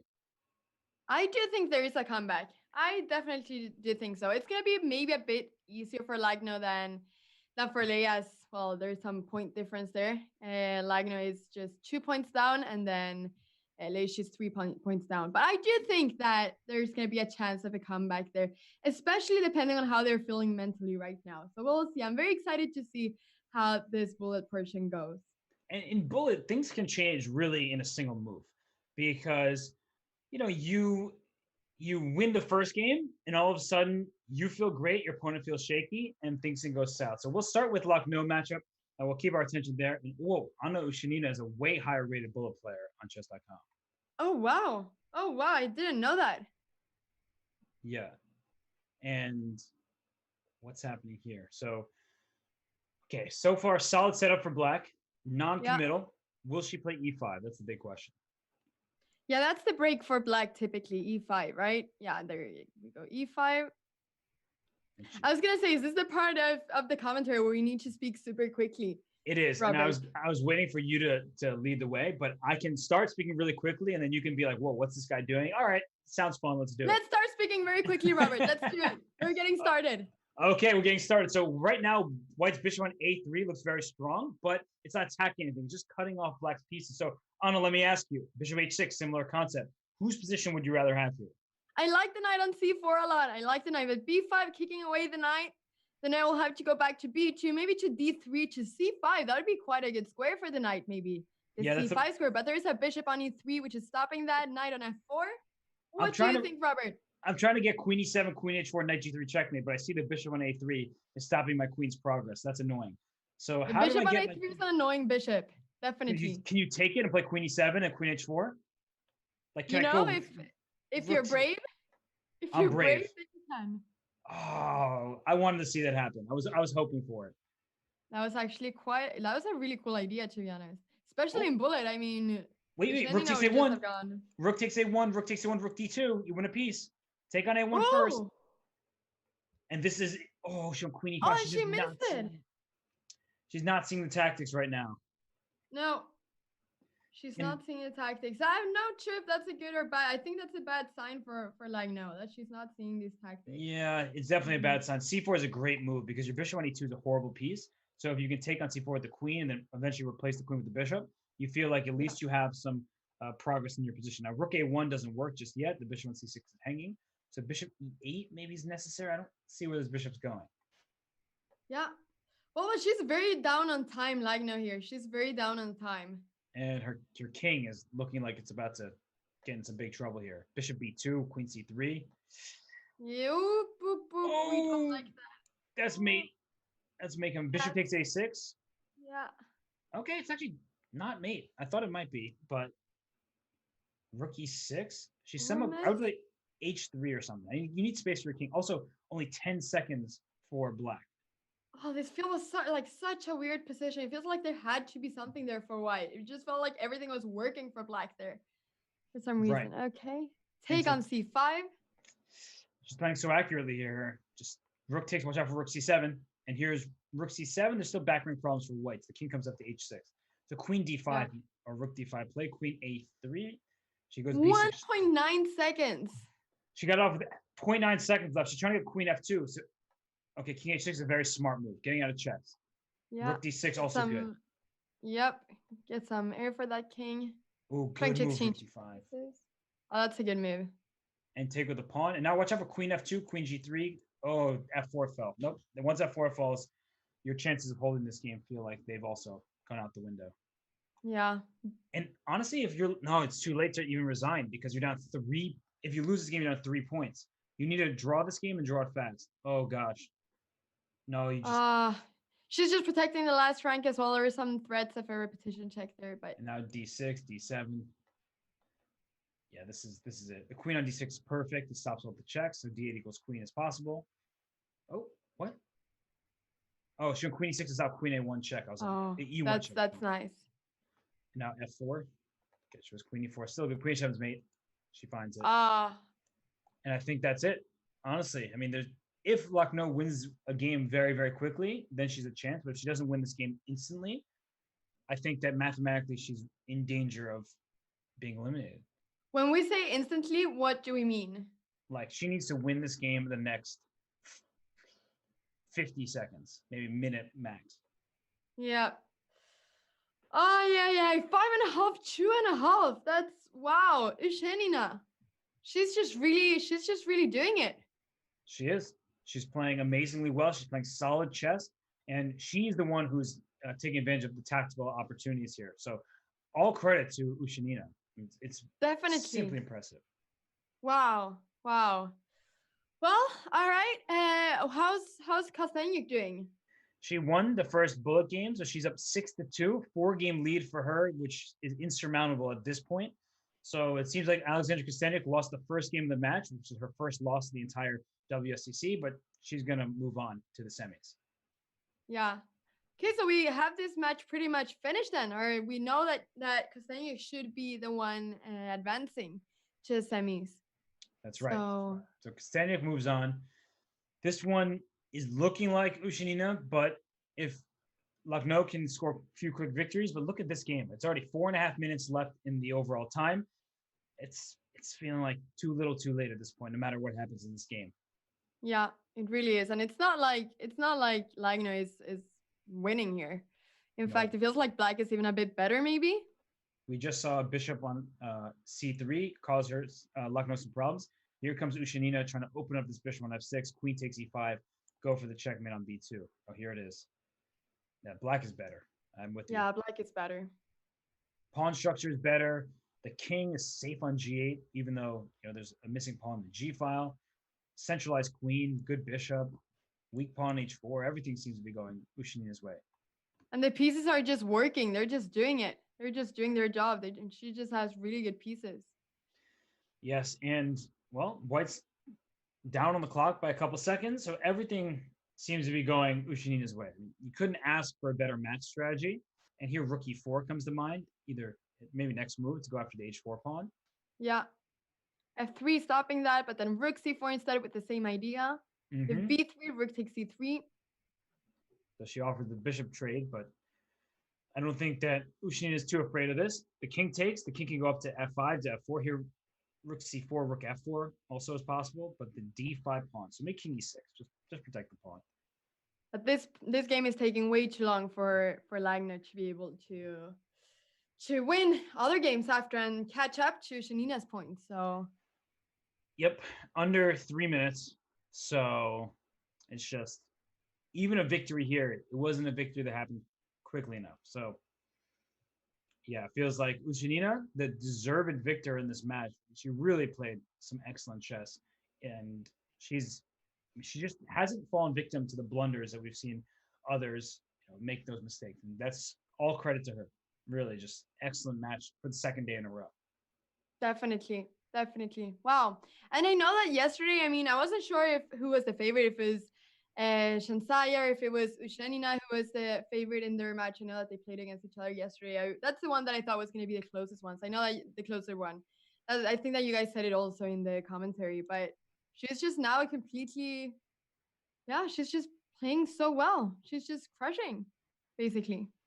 And it's great to see, honestly, because she's a great player. And some people, that doesn't translate to online chess. They agreed on a draw, but there's only a minute and 52 seconds left in the match. So this is probably going to be the last game. And so Ushenina moves on. Just, I'm surprised. I'm not shocked, but I'm surprised. She just played an exceptional match. Definitely. Has she been playing a lot of other online tournaments lately? I'm not even sure. I haven't seen it, but it seems like it. And if she hasn't, I mean, she's just played it online in the past, and it's awesome. It really is awesome. Yeah. No, it's been some great play by her. So very impressive. And she's been consistent. She's playing the Caro-Kann. She's played this setup for white several times, and it feels like she knows her stuff, and that allows her to play more quickly. She actually qualified from the very first qualifier, and so she didn't have to worry about the stress of all those extra days of trying to qualify. Like Gunina, for instance. Gunina played in all 6 qualifiers, and she was Wow. the last person to make it. And bishop a3. There goes this. Oh wait, there's a problem down the d file though. So she she tricked her opponent. Bishop a3 looked good because it won an exchange, but you have to just capture on the d file, you lose a piece on d3. Well, yeah, I guess that Lahno is winning this one then, but still, it doesn't really matter. Yeah, kind of sad when you play your best game when the match is already over.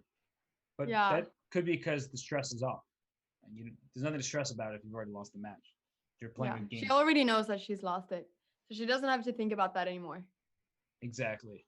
And Costenuk wins her match. I mean, she's up 7-2. There's the one final game going. We can tune into that one just to show the fans how that one will conclude. But Costenuk is also up a full rook here. No, she's black. She's down a full rook. So she will lose her last game unless something goes very wrong for Lei. But still, Costenuk wins the match 7-3 even with this loss. Yeah. Just like, it's kind of funny. Both games, the person who is really down on points is the one who's probably going to win the last game. So. Yeah. What do you think about this, Robert? I mean, I know that before when we were saying who our favorites were today, we both said that Katerina Lahno is probably going to be the big favorite, and as she's #1 in the world in blitz. So what do you think about her now losing this match in the quarterfinals? Goes to show that players will surprise you, and it shouldn't be a surprise when somebody like Anna Ushenina plays so well. But on paper at least, Lahno is the big favorite, but online's a totally different animal altogether, right? It's mouse speed, being used to looking at the board in this way. And Lahno does play online, so that's not to take any credit away from Ushenina, but yeah, it is different indeed. So actually, the next matches have started. So let's go over to those games because we know the finale of these matches. So we have Ju and June taking on Gunina here. Let me flip the board. And so this is our first game in Gunina versus Ju and June. This is going to be a very good match, I imagine. And we also have Mungzul taking on Vaishali. So two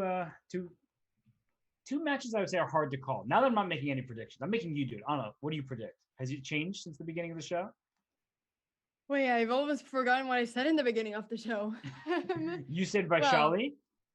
Yeah, and I think that Vaishali, she's very strong. I really do think she's really strong. Maybe it's just because she completely crushed me when I played against her, but I don't know. I saw her playing last year in Extracon, this big tournament in Denmark, and did she take a Grandmaster Norm? I believe she took a Grandmaster Norm there. She played really well. I think she finished 11th in a very big open tournament with a bunch of really strong players, 26, 2700. She finished 11th and did a great tournament. So yeah, she's definitely a strong player. I don't really know a lot about her opponent. I haven't seen her play a lot, so it's difficult for me to say anything about that. But I definitely think that Vaishali, she has it in her genes as well, right? I mean, she's the older sister of Pragnananda. So yeah, good chess playing family, that's for sure. And both players here, I would say, are kind of underrated because you look at the other players, they're more established. They've been playing for longer. They have higher titles. But these two players are super dangerous. Like Vaishali qualified to this event by beating Stefanova in a match. So, she beat a very strong grandmaster. And so you get to this position where now we're tuning into the chess itself. I love White's position here, the more space. This knight on e7 is dominated by a pawn 3 squares away. This pawn e4 says that knight's not making any progress here. So I think that Mungzul in the first game, perfect ideas. Like really the perfect step. And I'm surprised, but Anna, this started from a Roy Lopez. I just looked at the opening. What? How is this a Spanish? It's a special Spanish. It looks like the King's Indian, right? Like yeah, it really does. With the G6, H5, definitely really looks like the setup that Black would have. And also for White, to be honest, having opened up the F file here with, maybe F5 or something. So yeah, this is catching me off guard. I mean, now that I see the opening, I'm like, okay, well, now I don't know anything about chess. But knight h4 played, and I see the evaluation bar start going down. And that means Black is benefiting from that move, which I imagine means like queen g4, some kind of active play should be good. King to g7 is simple. It protects the pawn on g6. Not that it needs defense as a knight on e7, but this open f file, who is going to take advantage of it? How about queen a7 here, trying to exchange queens? Oh, nice. Is that something a black wants to do? I Maybe? didn't even look at that side of the board, but black's last move was pawn a5. So I think you're right that playing for queen a7 is very Look at logical. it. Queen a7. And Vaishali didn't need to be asked twice. She said, okay, Anna Cramling says it. Let's do it. Queen a7. And yeah, you know, me and Vaishali, we played against each other, and now we can sort of talk to each other too. it's a little telepathy here. You guys are connected. Exactly. And it makes sense, though, because black's king does look less safe than white's. So if you can trade off queens, all of a sudden your king is feeling much more comfortable. And so the queens come off. I still think that white should be slightly better. Rook a to c1, for instance, taking over the c file. But the advantage isn't so great. And actually, maybe it's not even existent at all.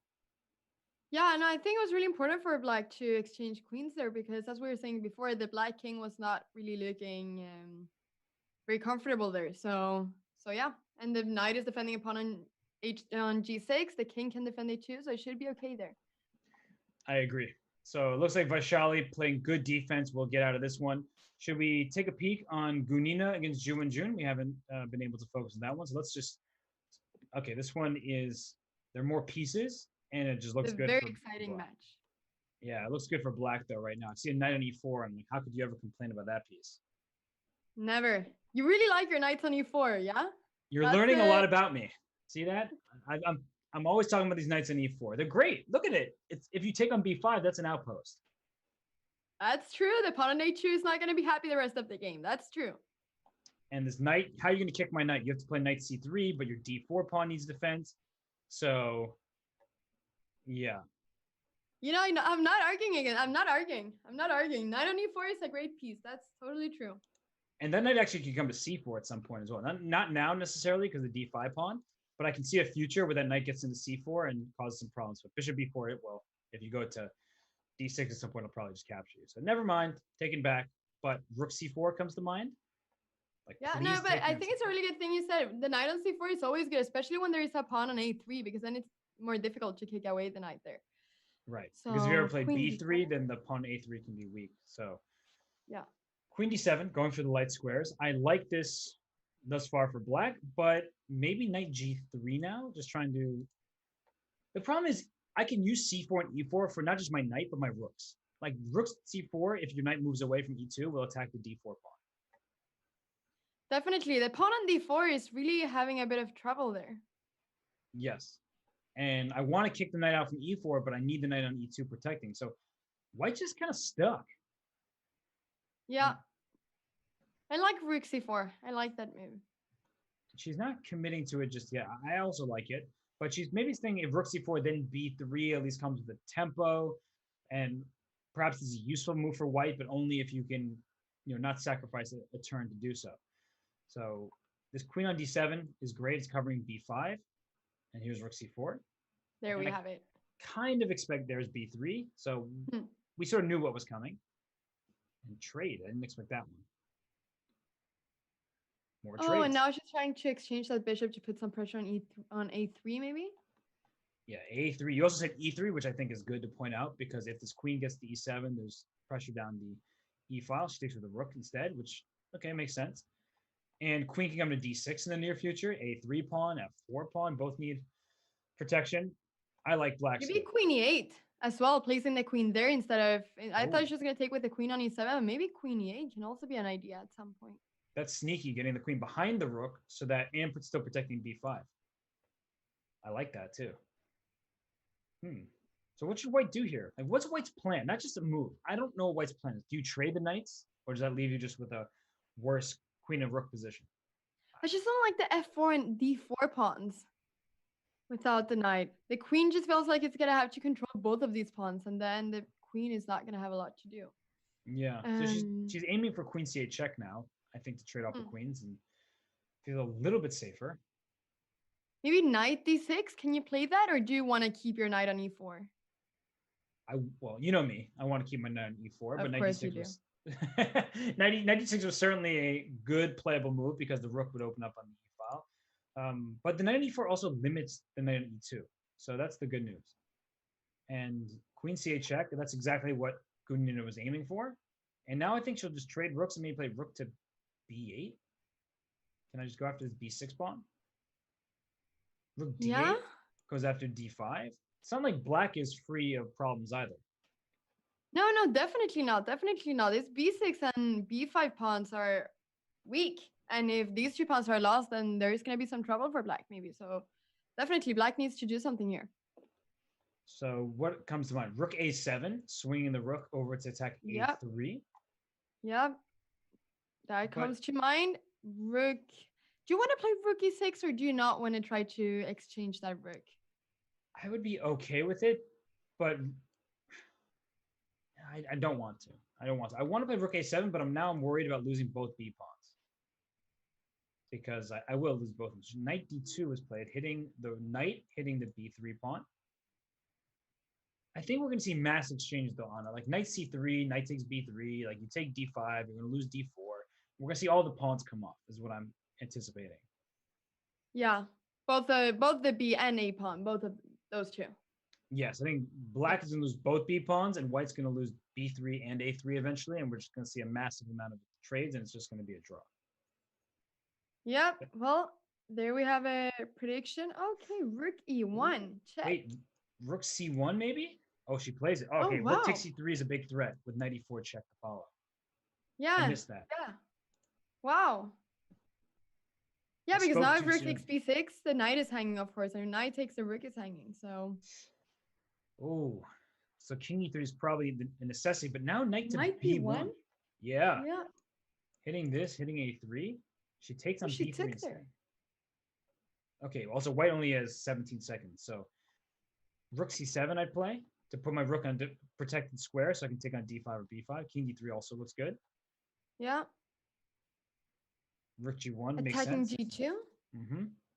So I think rook takes b6, rook takes g2, knight takes d5. Okay, makes sense as well. Take on g2 and play rook g3 check. That's definitely what you should do. Yeah. Whoa. Ooh, f5. I did not see that move. Yeah, that felt unnecessary, but also it was probably caused by the duress of being under time pressure. 3 seconds left. Rook g3 check, and then knight takes d4. How many pawns is this black is looking so good. And Mugzul, she won her first game over Vaishali. So it's 1-0 in favor of Mugzul in the other match. Yeah, it did look really good for her when we were looking at it. So here comes the F pawn. Oh gosh. F pawn. And knight f5. Oh, knight f5 would have been a blunder. Wow, I wanted to play knight f5 for black to distract. I'm going to show that, and I know we're going to have to get into the next game, but I don't mind showing my mistakes. Because the idea was knight f5 says, oh, I'm attacking your rook, I'm attacking your knight. But knight takes f5, I thought I could queen, but the king is in check. So knight f5 would have been a very bad move, but a move that you actually see happen in bullet all the time. And that's why instead she did not do that. She went rook to e4, and then it's over because this knight's under attack and you're about to promote your pawn. So let's go to the game between Vaishali and Mugzul. Round the second game. Oh, we have this kind of Sicilian going on here. These sharp lines. Oh wait, which is the Sveshnikov. Ooh, I play this as black. And well, do you ever fear for your king's safety? Because whenever I see this kind of Sveshnikov and there's no G pawn and there's a queen on h5, I feel like white is threatening. But how do you feel? Because you played the Sveshnikov from the black side. You know, I should have said I'm gonna say it again. I played. Played. Which I said play, but I meant played. And there's a reason for that. And that's the exact reason that you said there, Robert. My king was never happy. My king kept getting mated. My king kept, I don't know. I really did not like my king. I think it was too tactical for me, the Sveshnikov. So, yeah, but I played it for quite some time, to be honest. But I just never really got good positions, I felt like. Yeah, I mean, even now, there's no attack. But strategically, this is a bad bishop on g7. Right, so like this pawn d6 is a weakness. You can even play c3 just to stop b4 because b4 is an unknown threat, and c3 played. Black can play f5. It's sort of typical, right? You go for some sort of aggressive plan, but there's no attack for black, and it feels like the positional weaknesses are all problematic, and it's not easy to defend d6 forever. No, that's also the problem with all of these Sicilians. With the Sveshnikov, for example, the d6 pawn is always a threat, and there's always a problem for Black to defend the d6 pawn when the bishop is on g7. So that's another reason why I didn't like this opening for Black. Yeah. And you Right. said that, you used to play it, used to not like your king. It sounds like you've made peace with your king on the chessboard. It's okay. Like your king safety now is important to you. But this position actually, yeah, just the knight coming to e3 and into f5, that's your favorite square for a knight. That's another issue. That's the issue as well. The knight, there's no pawn on g6 here, so the knight can always get to f5. I mean, there's literally everything that I don't like in a position in this opening for Black. So Well, it was not difficult to change. So I don't know if we're clear about this. So you don't like the Sveshnikov on the Black side. Is that correct? I just want to clarify. Yes, that's correct. Okay, just making sure. This queen is about to come back to d1. It's going to come home, and then it's going to protect d5, attack d6. Now here, queen to d1, and the knight to b4. This bishop is useless against White's threats. Do you like this type of positions for Black? Have you ever played this? I've never played it and never would. I like having control over squares, and yeah, I don't think this opening really gives Black very good control of squares. So knight b4 here, attacks a6, threatens knight c6. This is like almost too easy to play for White. Yeah, the moves just come naturally.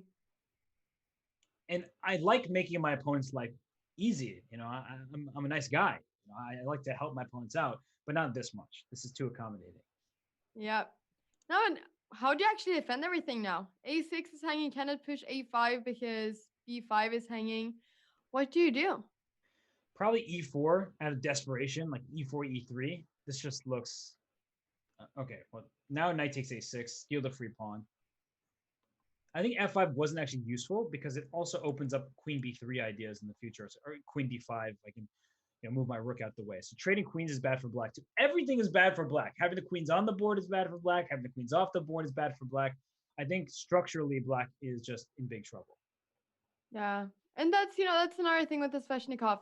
The a pawn, a lot of times you lose one of these pawns on the queen side. Yeah. And then White has all of these 3 pawns on the queen side that are always going to be really strong in the end game. And you always have to think about that. So that was another reason why I didn't like this. And we were probably maybe going to see this in this game too. I feel like this is therapeutic. You're looking at it, you're like, this is exactly why I don't play the Sveshnikov. No, yeah, I'm feeling so good about changing openings. And to be fair, the Sveshnikov, it's actually a pretty interesting opening, and there are many players who enjoy playing the Sveshnikov. It's a stylistic thing, though. If you don't feel comfortable with kind of the nuances, and there are many, then it makes sense to not like it. I personally, and it sounds like you as well, we both don't feel very comfortable on the Black side of Sveshnikov. And here, now that you're down a pawn, I don't think anybody would feel good about being the Black side of this position. And I think Mungzo is in big trouble. Yeah, no, I totally agree with you. So maybe we'll see a 1-1 here after this game. Maybe. And it'll keep things very interesting. And you say maybe. I'm not going to say definitely, but the reason why I think that White's winning chances are so great is there's hardly a threat for Black, so it's hard to go wrong for White. Like, I would just put my knight back to b4 now, or play queen to d3. One of those, queen b3 played. Now there's a discovery on your king on g8. Your b5 pawn is hanging. Or queen takes b5, or rook takes b5, followed by rook to b8. 3 passed pawns. Wow. Like, give me this pawn, and okay, it takes the queen. It didn't really matter. 2 passed pawns, but almost.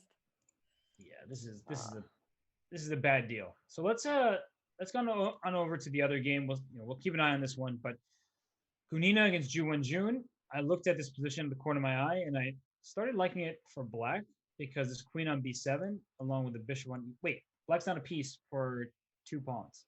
I still like Black's position. Not my pieces. Happy to be down material. No, but I really like this idea always when you have this bishop in front and you have the queen and you're, having control of the diagonal like this. But 91 was a good move defending g2. Hey, but Black's pieces are very active here. Where's that Black knight? On e4. There it is, and it's going right to g5. Robert is happy. Everyone, Robert is happy now. Well, it just the knight on e4 comes over to g5, and watch out for knight f3, knight h3. This king on I'm g1 is I'm pretty honestly, and I'm not going against. I think it's a very reasonable knight h3. Is that a good move here? King f1 is forced. Maybe it's Maybe not. maybe that is good, but I'm starting to feel like it's not as scary as I initially thought because this knight on d2 is really strong now, and I can't kick it out. Yeah, knight on d2 is an annoying piece when you have a knight on e4. A happy knight on e4. Ooh, actually, I was wondering if a move ago, if black could have played c4, and the point is that bc4, bc4, this bishop on b2 is hanging. So I was wondering if c4 was actually a move there. Looks pretty interesting. And just to like try to rip open the position some more. If queen takes d4, there's bishop f6 and the diagonal. So I think Look at that. She plays it a move later than I wanted, though. Oh. Okay, but now knight c4. I guess there's knight f3 check, but then the king goes to h1. What am I really threatening? Uh-oh. So what's going on here? She's going to sack on c4 and take on b2. I guess that's what she's going for. Or not. Bishop g5.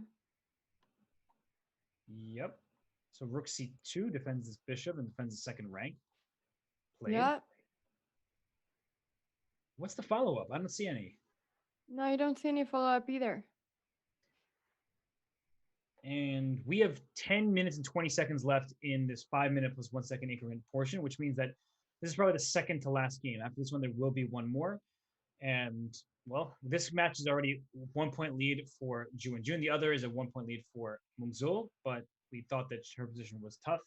And here, this one's unclear, but it looks like Gunina's spending a lot of time and not enjoying how this position has gone for her. No, I think, I mean, I'm sure she had, it was, there were some great ideas, or I think it didn't turn out the way she wanted it to turn out. Because now it doesn't feel like there is a lot of, a big follow-up for black. And actually, queen f5 looks like a problem because h3 is hanging, and I don't know how you protect it.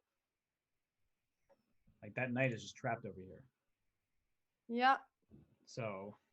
This looks tough. This looks very tough. Yeah. Queen f5 is a sort of risky move to play just because your king doesn't feel that safe on f1. But if your king isn't getting checkmated and you could steal that knight, then your king can always run back to g1. So you're actually just attacking a very important piece over there. Yeah. No, you're absolutely right. Yeah, I think that this is going to be a win for Ju and Jun. And bishop c1 played. Okay, that makes sense. She's just defending her king by getting rid of one of the aggressive pieces for her piece that wasn't actually helping her king from b2. So she can just take on g5 if she wants. Trading pieces should help. Can she try to play something like f4 and try to eliminate squares for the knight on h3? Wow, you're a brave one, but actually f4 looks pretty good. So f4, what if the bishop goes back to like, I don't know, bishop f6? I mean, typically I don't like opening up stuff in front of my king when my king is already very vulnerable, but this is a bit of, wow, bishop e3. Uh-oh, wait a second. Now if you take with the pawn, d takes here, and this rook hits the queen and the knight on d2. Oof. She plays knight c4 back. Yeah. Probably a good decision. I like it.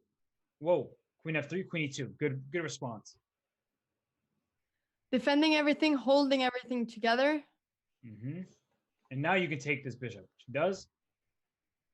And now you can take on e3 again with your knight or your bishop, doesn't matter. But okay, your king is feeling a lot safer. And wait a second. Is there anything here? 6 seconds, 5 seconds. She takes on d1. Just queen takes d1. Everything is defended here. Knight is defending the bishop on e3 too, so there is nothing hanging. And the rook on c2, so useful defending f2 in addition to the bishop. Yeah, this is rook d2. Trying to go rook to d8. Although there might be some queen b5 check if you're not careful. Yeah, we have to be careful with the checks, that's for sure. Cannot forget about the checks because the king cannot go to a lot of places, the white king. But unfortunately, black has no time. And with that, she loses the second game in a row. Ju and Jun goes out to a 2-0 lead. Let's go to the other game. There's mere seconds on the clock, and it's complicated. 3 seconds versus 8. Ooh. Wow. White's queen is like kind of stuck over here in g3, but you have this passed a pawn going. h4, good move hitting this bishop. I put g5 now, and here comes an attack. Queen h3. Ooh. There he goes. Queen h3. Queen, no. Oh, She queen h3. There we go. Yes. she forced Queen her. Now queen d7. d7 check and king h1. Oh, she found it so quickly. Rook g1 Beautiful. and queen g7's mate. And It's she was within over. time. And she won, Vaishali. Oh my 1-1. gosh. That was honestly very intense. I thought that that game would have been completely one-sided, but then it got complicated. But Vaishali, she held her nerves together. She won that game. It's 1-1. And that was really beautiful, the end there. She just found it. She just found everything. That was really beautiful at the end. Wow. She's a very good tactical player. I've noticed that throughout the entire process here. She's been playing very good. Even when she's in time trouble, she's finding the right moves. So Yeah. she's alert for sure. No, she's a very tactical player. I remember that as well from when I played against her. I remember in the opening, I got quite a good opening, to be honest. I was playing quite positionally because I knew how tactical she was. Even back then, it was 2 years ago. That was basically all my mom said. She was like, Anna, just don't play tactical stuff against her. She's really strong. So, and I got quite a good opening, but then at some point I did made things complicated and she just found everything. So she's definitely a very good tactical player. Well, it's good you aren't so rebellious. You still listen to your mom. That's good. Shout out to your mom, Pia. She's an amazing chess player. I want her to take part of this event, but I guess she didn't qualify or didn't play to qualify. But shout out to her and to your dad, another grandmaster. So you're, speaking of good genes, got a good chess family for you there. So We've been playing a lot of chess, yeah. there are worse games to play, I would say. And that's true. Here, Vaishali's, I don't know. There's the other two bishops for black, but white has his knight on d4, kind of thematic, going for this e6 pawn. The f6 pawn could be in some danger eventually. And what's going on? Is there knight c4 happening soon? I don't know what to make of this position exactly. Knight c4 looks like another great square for the knight, to be honest. I really like the knight there. But everything happened quickly. It's already castle queenside, both of them. I think that Moonsil's considering knight takes e6. It looks like a very weird sacrifice, but knight takes, bishop takes, rook takes. There's knight to d5 at the end, and this knight on a5 it loses its defender. Yeah, exactly, because the d8 square is not available for the queen. So she plays queen to d3 instead. That was that tactic. I'm not positive it worked out, but I was looking at it because I saw this queen attacking this knight out here. There might have been some knight c4 move, something like that, to keep black in the game, which is likely why she went queen d3, calmly keeping the position. But now I play knight c4 for sure. Yeah. So, bishop c8. I guess she's in no rush. What's the idea with bishop c8? You're asking tough questions. Maybe to play e5 at no. e5 is always bad because knight comes to d5. So maybe bishop b, no, the e6 pawn. I'm trying to understand it. I'm doing my best. Yeah, no, that's good. That's good, Robert. Maybe to go d5 at some moment, potentially open up the d5 for the rook. That makes sense. That makes sense. Now that she opened up for the rook, they're on the d file. It makes sense to try to open up there, but yeah. It's sort of this position where black can't really do much for the time being, but as soon as black gets some kind of f5 in, white's position might collapse. So right now I'm looking like, is f5 about to happen with knight takes b2 and open up this long diagonal? That scares me. And she plays queen to d4, just queen c7 now. Walk that queen back, then play f5. Anna? No exchanging. No exchanging. This looks bad to me for white. Yeah. No, I thought the white was I liked your knight takes c6 before. I really liked it. If it works, I liked it. Because that feels better than what it looks like now. I really wanted to take that knight on a5. This knight on c4 is strong. Yeah. So she trades queens. Oh, if knight takes d4, there's knight e3, but there's knight c6 check. So they're both kind of doing this little knight fork situation. Oh, yeah. And so king c7. Takes. And which rook to take? Whichever one you don't move. Or maybe she'll move neither. And then you don't have to take right away, right? If the rooks stay here, you can make some other move. Like if white plays king c1 or a3 or something, I don't have to take just yet. I'm in no rush. That's true. I always find these moves, like which move which rook you should move or which rook you should take. I always find those the most difficult in chess Because there are two options and you're trying to find which of the two options is better. And I don't know, it drives you crazy sometimes, I feel like. Yeah, because it's often hard to know which way to go with that. And here, like black doesn't have to take. You can keep the tension. Usually, we think of tension with pawns, but I don't have to relieve your rooks because if you move your rook next move, then I'll take the rook that didn't move. So this situation here, I think, is one that black should keep. And I would consider several different ideas here. King d7 to e7 comes to mind. It looks strange though because knight d4 and I can't go to e7 because the same fork on c6, so I take it back. Doesn't work. She takes on f1 here instead. She took there. She was in a little rush. I wonder why. Maybe if rook f1, there's d5. Yeah, d5.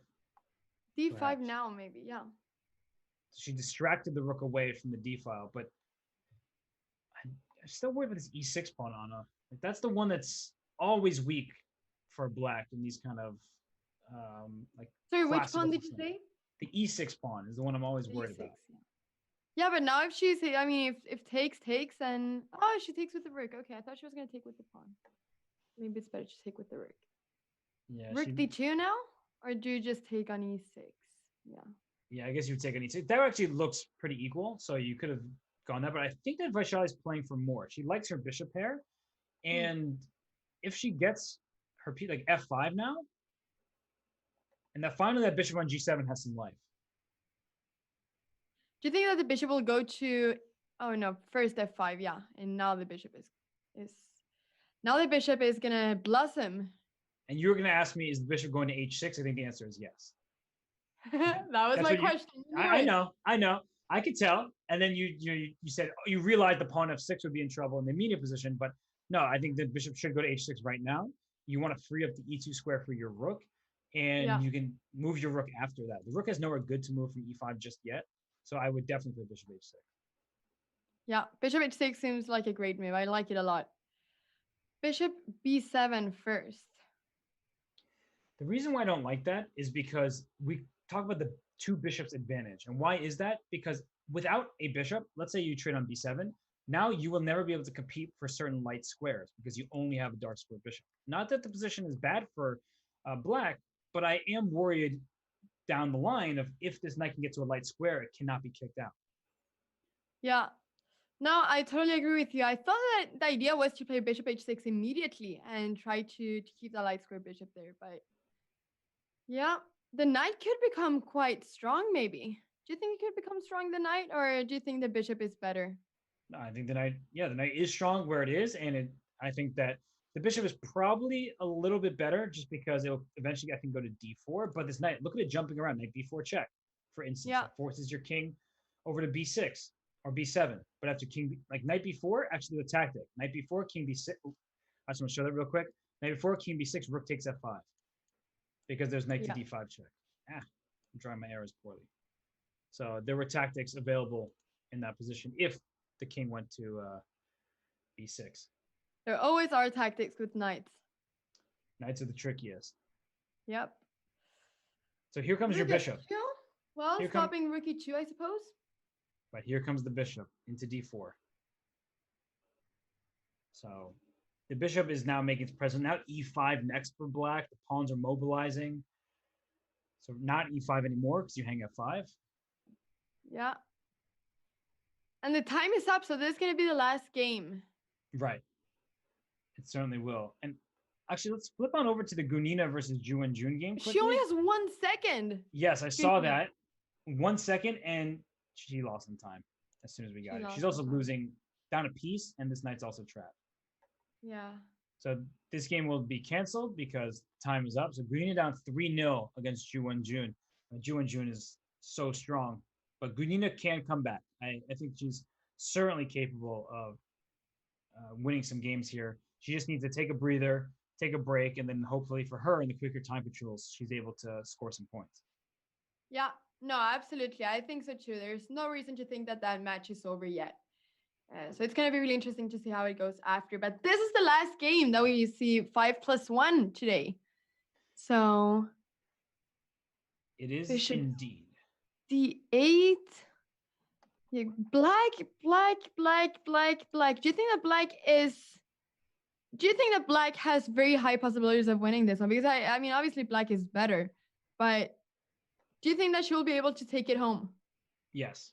I just think that it's so hard to move it with the white pieces here. Like, what's your plan? And that's the thing. Chess isn't just like, I can see a single move in this position, but I'm not sure. Do I want to put my pawn on b4? The answer is no, or king's on b3. So I want to put my pawn on c3 and king on c2. Maybe. But then there's a4 check or a4, and then you have this pawn structure with the hole on b3 with the black pawn here. So I don't see how white uses her pawn majority, and black's pawns can go h5, h4. I see many different ideas here. I would start with h5, h4 though.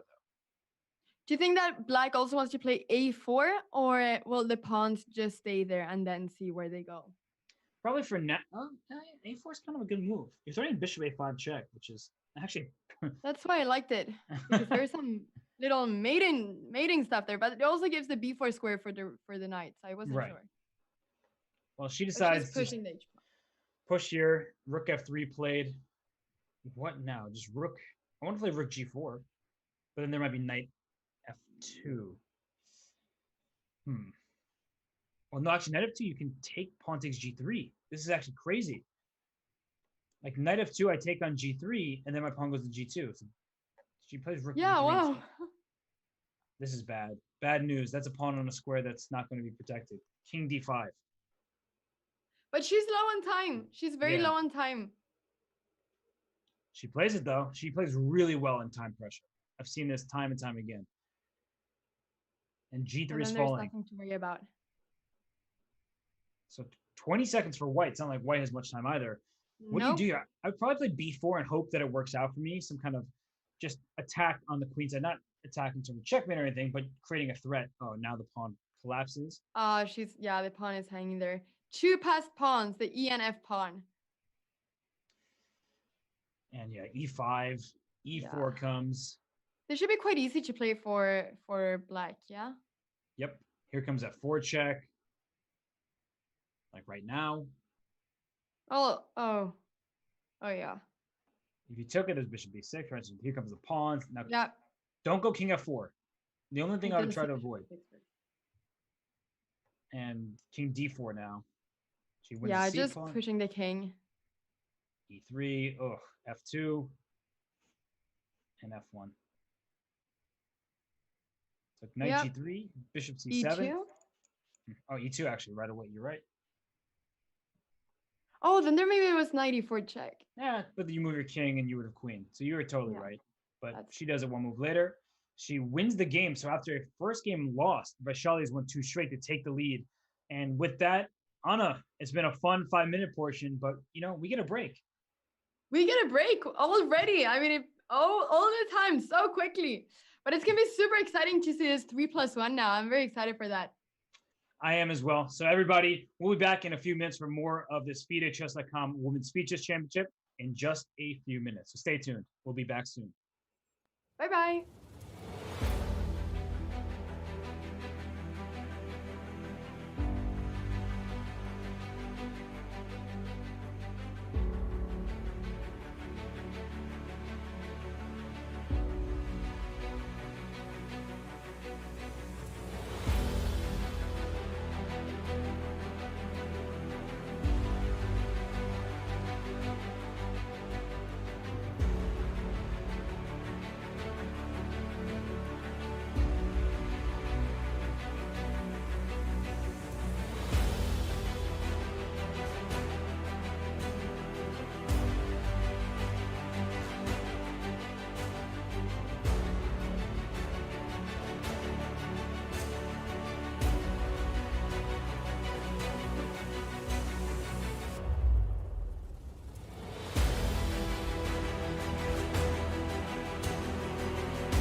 Well, earlier today we saw Katerina Lahno go down to Anna Ushenina, and we saw Alexander Kostenuk win over Lei uh, from Vietnam. And now we have two matches where Ju and Jun up 3 games over Valentina Gunina, and we have a close one. Vaishali just won that third game to take a lead over Mongzul Turmong. So Anna, asked earlier, do you think there can be comebacks? The Vaishali matchup is very close, but what about for Valentina Gunina? Do you see a comeback happening there, or is Ju and Jun just too strong?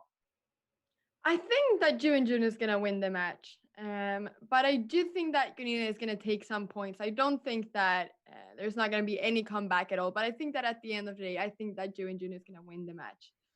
But we'll see. It's very exciting. I mean, anything can happen with Gunina. We never know. She's very unexpected, so it'll be really fun to see what she brings. Yeah, there are many tactical surprises in her games, and she needs to right the ship pretty quickly. And that may not necessarily be a win, but she needs to at least get on the scoreboard so she starts feeling better about her chess. And I have this game up with Vaishali, and it seems like they know this opening theory quite well in this Najdorf. I see a knight on d5 and a knight on f5. So, Anna, I mean, we're both kind of happy. There's a knight on d5, which is pretty strong, and there was a knight on f5, but now it's gone. I mean, they just knew that we were be commentating this. They were giving us the 2 nights.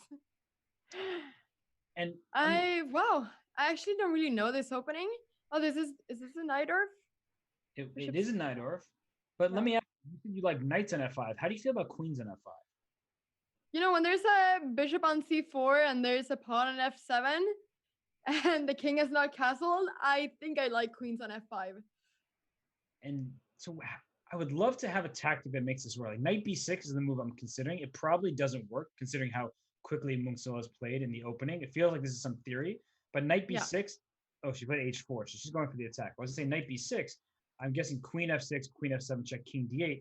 There's not enough of an attack. Like I steal your pawn on g7, I get 2 pawns for my piece, but I guess there's just not quite enough after move like rook to f8. So she doesn't go for this piece sacrifice.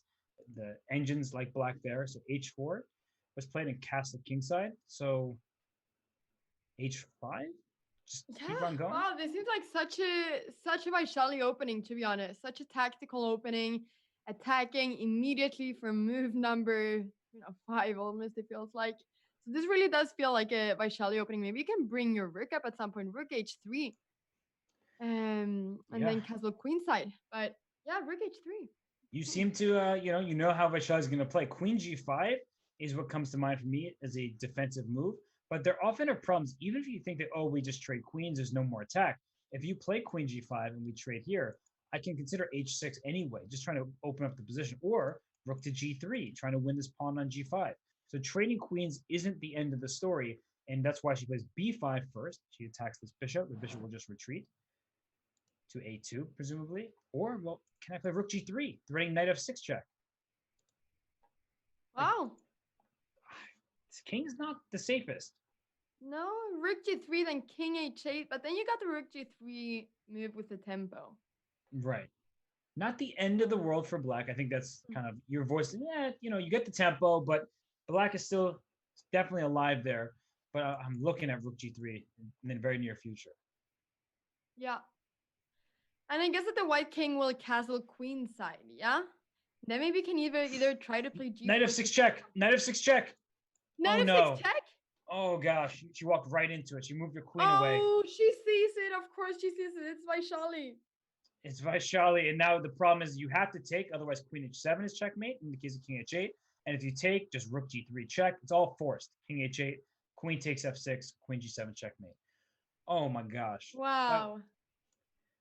Honestly, this is a great example of how psychologically difficult it can be facing an aggressive attacking player from the very first move. Sometimes it backfires for the player who's trying to go all in, but Vaishali didn't go all in. She just played a line that gives her attacking chances, but she wasn't risking anything. Strategically, her position was sound. So I think that is a brilliant opening choice for her. Definitely. Do you think that she had this prepared from before? I'm guessing not until the checkmate, because she did kind of sit in the of course, wait, yeah. Whoa. But I do think that the ideas are pretty well known to her. And so she feels right at home in a position like that. Speaking of ideas and opening preparation, e5, this pawn sacrifice here, castle and queen side. What's going on now? Because white has given up a pawn to give black king stuck in the center, perhaps. How do you, I guess bishop c4 now, just quick development. What do you think of this opening, Anna? Yeah, this looks very similar to yeah. Now there are a lot of ideas actually when you, or a lot of times when you actually do this, you give a pawn, but um you get some sort of compensation, I guess. So I'm trying to think here. I'm trying to think. I think that white's at least fine. I wouldn't necessarily say better, but actually, whoa, this move knight g4 is really good. Hitting f2, and now you can play Yeah. f6. Yeah. Maybe. Well, I guess that the white does have a bit of does have quite a lot of activity. So obviously there is a lot of compensation, but this knight g4 move was good. Bishop h4. That's smart because now f6 doesn't come with a tempo, and after f6, I still think you can play this move. It defends the pawn and it protects e5 some more. But white's pieces are very active. I can see bishop g3, rook e1, pawn f4 kind of stuff happening. So, would you like having this position as white? No, because the reason why I wouldn't is because I don't see exactly how I get my pawn back, and compensation is a vague concept. Like everyone always tells you, "Come on, Anna, you could sacrifice the pawn. You have compensation," and you're like, "What the heck do you mean I have comp? What does that mean?" Well, I mean, in a lot of chess books too, they finish a lot of variations with just the term compensation, and then you just say, okay, I can get to this position, but what do I do then? How do I get into a good middle game or to a good end game? What do I do? How can I proceed? So I think that's a very good point you're saying there, Robert, that compensation is a very vague term. And here that comes g5. Great move by Vaishali. She hits this bishop, and if you go bishop g3, there was f4, so she plays h3 to try to trade her bishop on h4 for the knight on g4, and then the pawn e5. So I see how white has open lines for the pieces, how the black pawns aren't so safe. But like I said, I'm not positive that it's entirely okay for white. So here, take on g4, I think I'd play bishop f4 or bishop g7. Same idea. But I'm protecting my pawn e5. Now black's development is going to be complete. Black is still going to be up a pawn, even if it's kind of the ugliest pawns you could see. Black is up a pawn. The e pawns. Yeah, and the h pawns. So I didn't realize that there's two double pawns. There are no connected pawns for black. Oh my! I think I've never seen a worse pawn structure for black, but I mean, obviously black is doing really good, but that's quite funny. And so, well, now she gave up the e5 pawn, but trading pieces, the bishops. Yeah, this is rook d8 maybe now, threatening to take on e5. I like it, and just the rook can also go down to d. I mean, black's position is superb. These bishops are strong. I mean, Vaishali, wow, she's just really playing so well. After losing that first game. She is indeed. By the way, Gunina won her game. So actually, we'll tune into that match in a second. But Gunina, she won on time? Is that right? Wait, she won on time in a lost position. Oh, did she?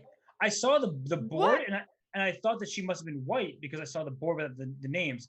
What is this? She won on time. Wow. Oh, she cannot be happy, June. She can really not be happy.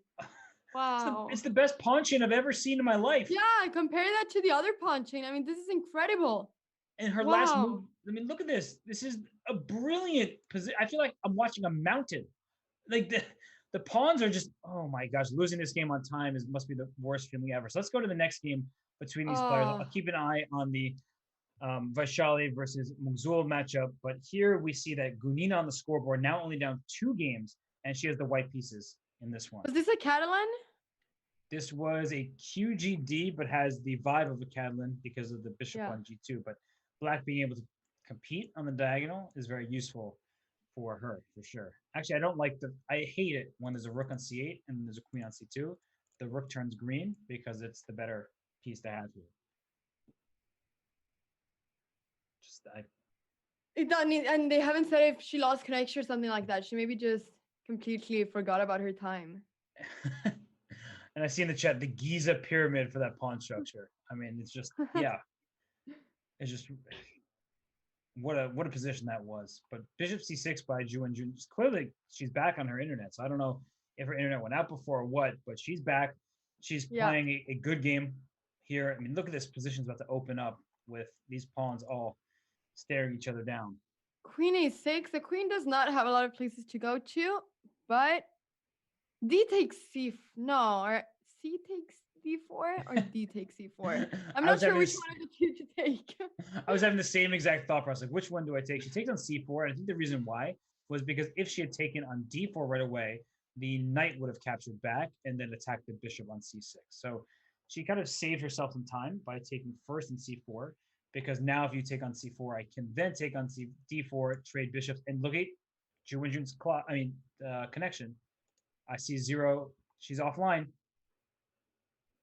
Oh, so she might be having some issues with the connection. That's not good for her. Not good at all. Wow. Imagine something like this being decisive for the match. Yeah, that would not be good. So, does she know that she's not connected? Because she's sitting there seemingly pretty calm, which means that I think she's calculating a lot of lines, yeah. Well, I hope she gets connected again, because you don't want to forfeit a game like this. So let's go to the other game. We're in an end game with minimal time for the players, and it looks like Vaishali up 2 pawns. Oh my gosh, this end game. The A and C pawns versus rook. So theoretically, these games often are just drawn. Like if you have perfect engine play, but with 8 seconds on your clock, you're going to lose this game. I feel pretty confident. Yeah. King B4, now King C3. After King B1. What's the idea when you draw? Like, how do you draw? Well, now you don't draw anymore. Oh. Uh-oh. Should have asked a few moves before. Yeah, here it's losing. Just play C4. If rook A8, you play C4 because you can't take on A4. Oh, that wasn't a good move. King A2. So what you want to do essentially is try to corral the A pawn and then use the long side for your rook. And actually, I played against Vishy on it, and he drew this end game where I had it was H and F instead of A and C, but he showed he knew the technique, of course, and was able to hold quite easily. So don't take on A3. Just there we go. You want your rook on the long side. What does the long side mean? Where there's more files away from the king, so you have checks and you can't be under attack. Just like this? Just like this. Perfect. Could this be a draw? This is definitely a draw now. Oh, I wouldn't have allowed the king to B4. So now it's not a draw anymore. it was a draw in that moment, and then she allowed the rook to be activated. Here comes C3. It's changing every second. Yeah, now it's rook D1, rook D2. That just shows the time. Oh, now it's just winning. Yeah. So I'm going to go, well, I'll try to. This game is over. I'm going to try to pull the game. Okay, here we go. So I'll just try to show an instructive moment here. So she was doing everything correct by bringing her rook to the long side. And the rook wants to be over here because you can give checks, you can't be attacked. Black probably should have started with king to B4. What? The game was taken from me. Where was I? The king to B4. And that probably would have been winning on the spot. But instead, after here, now it's in a position where you shouldn't lose the game with optimal play. And after king to C5, you just take this pawn on A3. That's what she just, she was so focused on the rook, but she should take this pawn on A3. And after C3, it looks like black is making progress, but I give you a bunch of checks. I'm going to check your king forever, and there's nothing you can really do about it. And rook H3 also works, but I'm going to check your king and then attack your pawn and put my rook in front of it. So it's complicated, very, very complicated stuff, but it's good to know your theoretical endgames, which are difficult, very, very difficult. And like I said, in the time scramble, you're going to lose this game almost every single time. Yeah. And even if you manage to get it to draw, it's difficult to hold it the whole time. So by the way, Ju and June lost that game. So it's now 3-2, and she lost it because I don't think she ever got connected again. Oh no. But now she's back. So I guess she had to fix her connection. Now she has, and she's only at one game in the match. Wow, that really must be tough for her to know that she's lost 2 games because of the time. She still has a game lead, but let me ask you, Anna, psychologically, do you think it's now in Gunina's favor because she's two consecutive games won, not on the board? The first one was on the clock, and then the second one was because of disconnection. But even if Gunina is playing a bit shakily, you have to be feeling good about two straight victories. Yeah, that's the thing. Because I guess that when you feel the best is when you know that you played really well and you just outplay your opponent. Then you feel really good. But at the same time, one of the things when you lose a lot of games in a row is that you feel like, I don't want to see 0 points beside my name. No, I want to get some points. And now she's got 2 points. And only seeing those little 2 points beside her name and just thinking, I have 2 points, even if she didn't win on the board, that does give a bit of confidence, I think. So not as much as if she would have won, but definitely some confidence, I think. Yeah, and for June, I imagine her doing this. Like she's looking at the position, looking at the game. It's like, wait, connection. Okay, it's okay. Oh, look in the game. Wait, how's my internet? Like that's the problem when your internet is bad. You're no longer can focus strictly on the chess.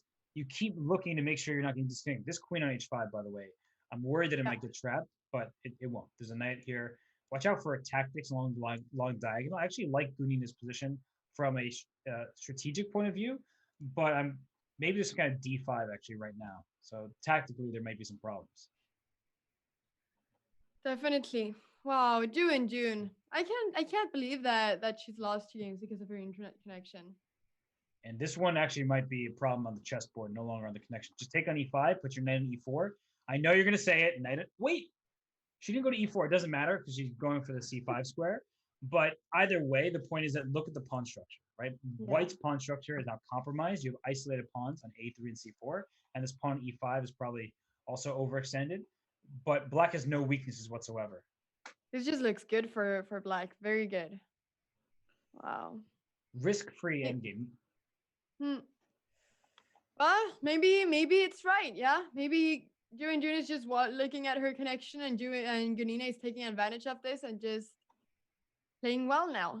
So the knight a4, the knight on a4 could also be quite annoying at some point as the a3 pawn is weak.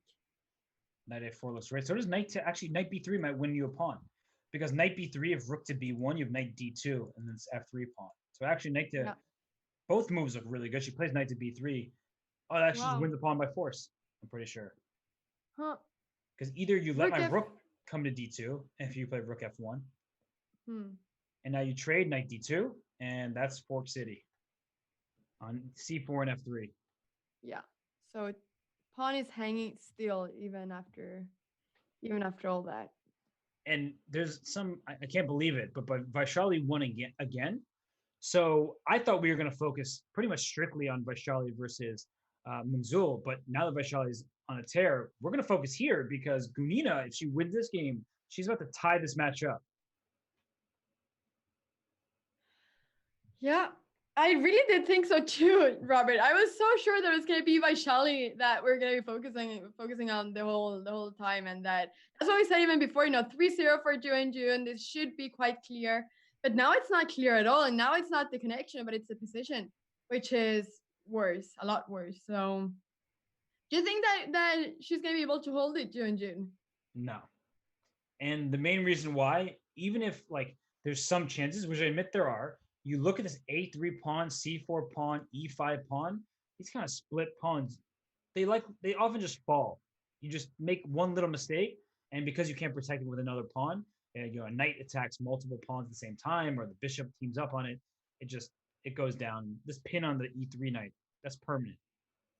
Yeah, forever, and that's the most annoying thing. We cannot move a single piece, basically. Wait, king e1. Now I feel like I can move my king there. King e1, bishop takes. Yeah, take d1. On king takes d1, of course. Yeah. I think you have to play king to e1 because if you don't do that, this bishop. I honestly thought this bishop should have moved away to begin with, but okay, now bishop moves somewhere. h3 instead. Bishop a4, similar concept, but now there's king e2. I didn't want to allow king to e2. She'll play knight. Yeah, the king is gonna escape at least. That's good news for June. It is for sure. And what now? I guess she can move her bishop to c6, or I want to play bishop c6, pawn a4, just make sure my knight is safe and sound there. I guess the knight can come to c5 now, so it wasn't really in any danger. But the knight didn't Hmm. have anywhere to go. So Knight c5. it's so Wow. easy to play as black here. Right? Every move is normal, and there's no Hmm. risk. Whereas white has to consider, like, wait, bishop e4 now. How is that bishop trade? Can I take on Yeah. c5? Two bishops for black. This is the exact position you want to have when you're low on time. For black, I mean. This Yes. is exactly what you want. Just easy play and be a bit better. Would you trade on b2? She doesn't. She answered the question, but she could have. She could have. That's for sure. 1, 2, 3, 4, 5, 6, 1, 2, 3, 4, 5. I love it. You're doing the counting out loud. Yeah. Ever since I made the mistake earlier, I've been doing that in my head. So Yeah, I thought that, might have to do that loud just to make sure that it's correct. this king went to e3 with bishop f1 possible, and then bishop d3. But that's why the king went to e3 rather than d3. If the king were on d3, there would have been bishop f1 check. So now bishop f1 actually is a threat. I'd play bishop f1. How's this? Yeah, so that's why king d4 to stop any knight. Yeah, bishop c2 to stop knight b3 check. She's going to play f6 at some point soon. And that's why I think why she went king e7 first. So f6. Yeah, she wanted There we have it. Okay, now I think I would have taken with the pawn, but this still looks good. I can play e5 check. Okay, now I play king e5. Okay, the king here on e5. It feels like you made tremendous progress. Yeah. Should you? No, I guess you don't take. No. And the big question is, bishop d3. She got the c4 pawn. I was gonna say, can you trade knights for? Oh, she couldn't take it on e2 there. Do you trade knights for black, or is that like bad for your winning chances? It's a big question. That's always the question. Which pieces you should exchange? I would not trade knights because the white king can just sit. What? Oh, it was a trade. I was like, wait, what just happened? Why did the bishop go to f3? It was a trade. Now the c4 pawn is hanging. I guess that knight will have to, or the king will go to f4. Yeah, e5. But there's nice no way move. to. Nice move, king d4 there. It's very precise, not allowing white's king in. Yeah. Yeah, not going for that a pawn, but stopping the king from moving in. This hurts. This hurts, Robert. This is gonna be a win. This is gonna be a win. It's very straightforward. Just push your pawns. Don't blunder any of them. Push them. 2 seconds for white, and she resigns. 3-3. Yeah. We're tied up here. 3-3. Went from 3-0 to 3-3. And Gunina now must be feeling as good as she can. I wonder though, we were talking about this earlier. You said you feel that you're best when you win all the games on the board. She just won a nice game on the board. But do you think she feels a little bit of guilt? Maybe, I don't know if that's the right word, but she probably feels she's a grandmaster. She's like, I shouldn't be tied in this match. I've been outplayed, and I'm fortunate.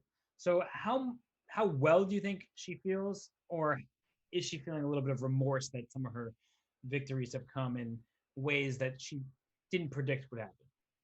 I think that she might feel guilt after the match, but I think that right now she's just so into it.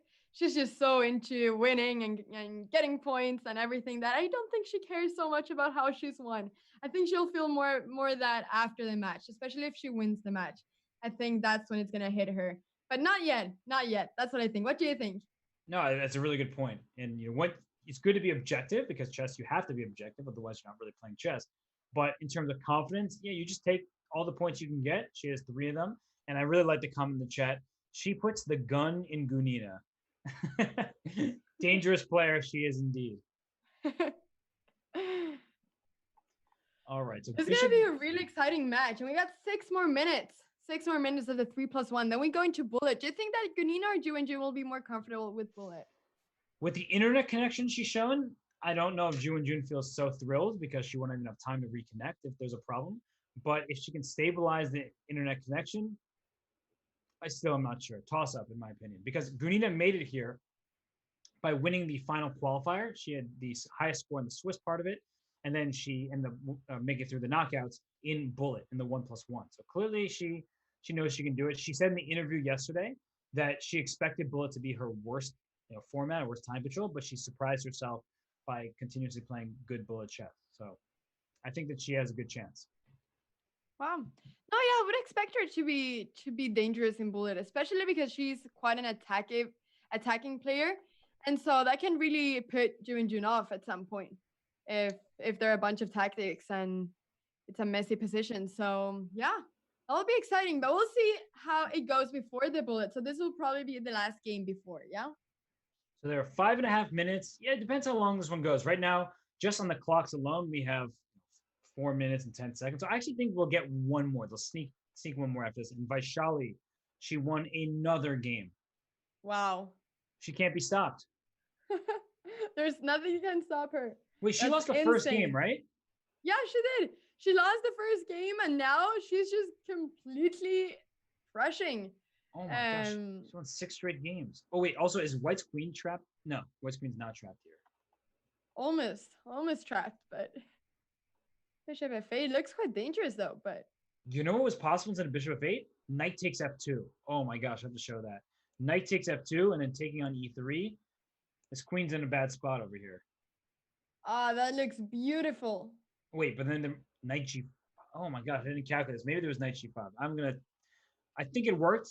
There. Oh my, this is actually crazy. Can I'll we show it after play the Knight game. H3 check? Yeah, there we go. Okay, since you're Knight H3 check, and if you take with the Queen on H3, you lose the Knight on G5. If you take with the Knight on H3, you lose your Queen because of Bishop E3. Otherwise, your Knight just is lost in G5 to pawn take. So that's actually one of the sickest tactics ever. I just stopped after Knight takes F2, thinking it has to be good. It was my intuition. And then I saw Knight G5. I was like, oh, that looks scary. Maybe that's why she didn't play it. But your Knight H3 check, perfect. Oh, crazy tactics. Crazy tactics, but definitely that might have been a reason why she didn't play this Knight takes F2 because she was scared of Knight G5. So she didn't go for it. She's still better as black. It's just a slightly better position. But now with 2 knights against 2 bishops, this is where it gets complicated because I can put a knight on d4, and if you ever take me on d4, I control all the dark squares, for example. Or my knight comes to g5 for an attack. But the point is that if one of these bishops come off, the bishop that is traded, all of those colors, that color complex comes under white's control. So if knight d4, if you take on d4, just rook takes, the dark squares are entirely for white. Yeah, absolutely. And the bishop on a8, I'm sort of worried about this bishop. What is this bishop gonna do? That's the only thing I'm a bit worried about. But I guess that it's not that bad of a piece yet, but because it's controlling knight d5. So it has a defensive task, but I ultimately think that you have a good point that bishop was bad. I actually would have liked, instead of queen to g4, I don't really know why she felt she had to move the queen. I thought some kind of, well, maybe it's a good move, but I was thinking like knight to b5, but bishop e5 was coming. That's why she probably did it, just to get her queen out the way. Well, I want to play f5 as black soon, but maybe I just always want to play f5. Can you play f5? No, maybe not a5. Maybe yeah, h5. Both moves look good. f5, why not? You protect e4. The thing is, e4 doesn't need defense, but you are restricting white's queen by playing f5. So I liked f5. She's probably saying I can do it at any moment, so why rush it? And how about the clock, though? I think black is better, but how do you weigh the board versus the clock? Well, it's a tough one. Typically, they say that, what do you say in blitz? Is it 1 minute, which is like a pawn or a couple pawns? I'm not sure, but now they're so low in time that it's very difficult to know. But at the same time, Ganina, 47 seconds. She's quick though. She's quick, so I think that it's a big factor that Jun has 28 seconds left. And now, especially because I don't think she's feeling her most confident right now. No, not when you've sort of lost you've lost the thread, really. And so queen takes g4. Can you take on h4? No, there's knight f5. Well, actually, bishop h4, knight f5 is just, it works out. So can you play queen g5 then? Yeah, the rook, you would then take on d8 and distract the queen, and at the end of it, the bishop would have been lost on h4. But it was a pretty complex line there. Instead, she's going for queen c7. I'm starting to worry about black's king. I'm worried about black's king and black's time. This does not look amazing for Jun. Yeah. h5. Okay, taking over the f5 square. Your favorite square. Oh, no. Knight f to e2. Oh, I mean, Green is playing perfectly right now. She's so fast as well. Bishop c8, I guess, very A bit, soon.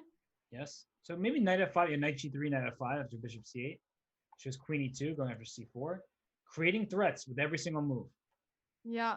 And that's a really good thing to do when you're so low in time, or when your opponent is very low in time, sorry. That's right. And b4, what a move. What a move. Wow. The pawn was pinned in two different directions. She plays b5. Now the c4 pawn is in trouble. Oh my She's gosh. playing so well. She's turned this game around completely. I mean, at first, Black probably was doing well, but no time, as you pointed out. Rook a6. She's going after the And the a7 pawn. pawn. Ay, ay, ay. Rook takes h5 or something, but then the bishop on f6 is hanging. Oh, she's so low in time. And I thought she lost on time there. Oh my gosh. She did finally lose on time. She finally lost on time, and that's a victory for Gunina and a lead in the match for Gunina. They have one final game, or is this one? Do they start this game in time? I'm uncertain. It seems like the game is continuing. Yeah, no one's stopping the game, but I thought that the time was up. It was very close. It was like right down to the wire on whether this game was going to start in time. So it appears that they're playing. Wow. Yeah, actually, the game ended. The previous game ended with like 3 seconds on the clock, and they started it. So the game was in time. I'm getting official confirmation. Wow. Wow. We'll see if that goes in favor of Gunina or Ju and June. Considering that Gunina has scored 4 straight victories, at first I want to say it's good for her, but Ju and June should be confident in the longer time controls. I feel like that's where the stronger players, they have more time to consider the board, look for options. This line is very safe for White. I think it's a great choice by Ju and Ju. You automatically secure the 2 bishops, because if you take on c6, I take back. Your light squares on the queen side could be a bit vulnerable. If you allow me to take on e7, well, then I take your dark squares. So slightly better for White. No risk, in my opinion, and I think a great choice thus far by. I think it's good that when you've lost so many games in a row that you just play an opening which is quite safe, that it's not super risky, just to feel like you get a comfortable position and then you go on from there, but that you don't play something where you either win or lose immediately. Yep, and I'm gonna go to the other game just because there's still just a couple seconds in this final game of this match. Vaishali has won many games in a row, and we tune in a moment where maybe she's not going to be doing so well in this end game because it's even material. But I'm looking at rook takes c4. That's the move I keep wanting to play for Black. Oh, she steals the pawn h3. Well, if you're gonna hang a pawn, then you might as well be captured. Yep. And Mungzul is down 5, so she can cut the deficit to 4, which gives her mathematically a chance to come back, but she simply must win this game. Yeah. Even how would a draw be? Would that be impossible? Down 5 points, yeah, it's pretty much impossible. Just for bullet, yeah. And rook e7, so trading off the rooks would be beneficial for Black. You have the outside pass pawn. All of White's pawns on the queen side are on light squares, which means they can be attacked. And look at this, king f6, g5 to try to make space for your king. Rook e3 first. Oh, trade rooks. And then play g5. G6, huh? Oh, king h4. I guess the king can come through f5 if you move the king too far away. But yeah, this is good. You play h4 now. Yeah. Now the bishop cannot move because then the b3 pawn is hanging. And here comes king e5, bishop e4, bishop takes d5. The scoops of a pawn, and with it, the game. Yeah. Very nice play there. Very nice endgame. So Mungzul takes it. We missed many of Vaishali's consecutive wins, but that's because that match was getting a little bit out of hand. And we see here Ju and June versus Gunina. Ju and June, she's up half a minute. That's important. But queen b5 was a good move by Gunina, trying to trade queens and get into this endgame where I'm not sure Black is really worse anymore. No. Why do you think that? Yeah, it seems very equal actually. Yeah, I was gonna ask why you thought that Black wasn't worse anymore, but it just seems equal here. That move in particular is the one I like because your knight can now sit on a3 if you take it. And what's this bishop going to do? This light square bishop. That's your quote unquote advantage. So e3, bishop f1, that's sort of the idea. But I'm not sure. Like knight b5, knight c3 for Black, for instance, comes to mind. What do you think? I mean, I feel like the bishop is still better, but I'm not convinced it's so much better. No, that's a very good point. I was looking here at if you could play something like bishop f1 at some point. Okay, of course you have knight c2 always. I wanted to get a bunch of moves right and play bishop f1 and bishop d3 and get the knight stuck there, but knight c2. I still like bishop f1 though. Yeah. No, I just thought the bishop was not doing it so much anymore in that diagonal. So my idea was just to play bishop f1 and then get that bishop on that diagonal. Maybe play at some point bishop a6, kick that rook out of c8, and try to get the c file for white. That's the exact goal. And in fact, I think for Gunina, it's not the easiest thing to meet. And June, she's thinking, she's trying to figure it out. She plays knight c4. Well, that's a big decision there. Knight c4. Wow. Yeah. So knight b4 was played. Now knight to d6. I actually don't like this at all for black. I think she should have taken on c4. The reason I don't like this is now that knight d6 is very active and the rook is coming to c7, you have full control of the open file. This feels like it was a mistake. Yeah, no, definitely. I think that taking on c4. And why do you think that she played something that was so concrete? Do you think it has anything to do with the fact that she's a bit annoyed about what's happened? Yes. I think she went for it knowing that, not that it would backfire. She wasn't making a bad move, but she was making a move that probably black should have been totally okay with. And she thought that if I played bishop f1, played slowly, I'm not actually going to be able to push too much. But she probably foresaw a position just like this. And now rook to b7, winning the b6 pawn. That's a very important pawn here. She plays h3 first. The rook on f8 can't move because f7 falls. This is looking good for white now. Yeah, it really is. And then white can also play b4, b5. Oh, but now b4, knight d3. King h2, I think, was a bad move. Ooh. Oh no, that's not the right square. I understand. Yeah. Knight d3, king, the f2 pawn, and the b4 pawn. She's gonna do it anyway. She has to. She's already kind of committed herself. Now the f7 is hanging. What's happening with f7? It wasn't captured, but I like the capture there. Rook a2, rook b8, or rook a6. Both moves are possibilities here. Rook b7 also. So rook a8 played. b6 and then b7. That pawn is getting real far. That pawn is moving. That's for sure. I don't know where it's moving, but it's moving. b7. Oh wait, then you go. Yeah, b7. Knight takes knight. Rook a8 check. You go up in exchange, but I don't think objectively, I don't think that position is winning. But in a kind of a time scramble, you have chances. So knight d6, rook a8 check. It's all going to happen. Get a queen. You give up your rook for it. Yeah. But how do you get to the f7 pawn? You're not going to. Yeah, that's the pawn that you really wanted to take.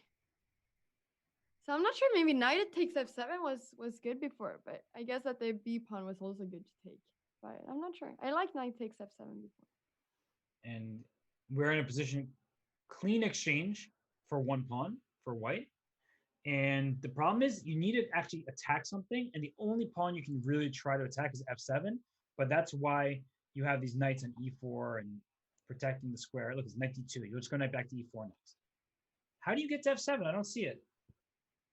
I mean, unless you can play something like bishop b5 and bishop e8, but the knight is always going to stay on f6. I have no idea. Where she goes, bishop b5. Now knight d6. She can play king f8, king g7 if she wants. Yeah, this just looks like... I don't know. I don't know what it looks like. Just don't blunder. Oh, knight c3. I was going to say don't blunder a fork. No. Oh my gosh, I jinxed it. I was just saying don't blunder a fork, and she immediately does. Oh gosh, it's painful. The knights are so tricky. That must be so painful. Oh. She's just being very unlucky doing this match. Wow. I'm a jinx. I'm a curse. No, you really are. I mean, what me and my Shani have, you and June have. Oh gosh. I thought you were gonna, say no, you're fine. It wasn't your fault, but instead you piled on because it really was. I mean, I was just saying don't blunder knight c3, don't blunder a knight fork, and immediately happened. Oh, it's painful. That's very painful though. Wow. I mean, Gunina's been playing so well though. Like definitely so much credits to her for that. Like she's been playing so well. She has. She just play knight to f6 soon and go after the g4 pawn, king e6, knight f6, knight takes g4. So she went Do for you know, when do you feel happier? Do you feel happier when underdogs perform or when the winner or when the higher rated wins? Well, I generally root for upsets. That's Yeah. definitely what I do. But I, maybe not like this. Well, this game, that's actually was just good defense by Gunina, so I have to give her a lot of props. But winning on time in a dead loss position or winning by disconnection, that feels a little. Oh, the rook was hanging on e8, but she pre-moved king takes d4. Yeah. It doesn't matter. The pawn's just pushing itself. But if you could actually take both of the pawns, it would have been a draw, right? Rook, knight, two knights versus a bear king. That's a theoretical draw, but you couldn't get both of them. Too many. Well, pawns. I mean, that's insane though. 5 wins in one way or another in a row.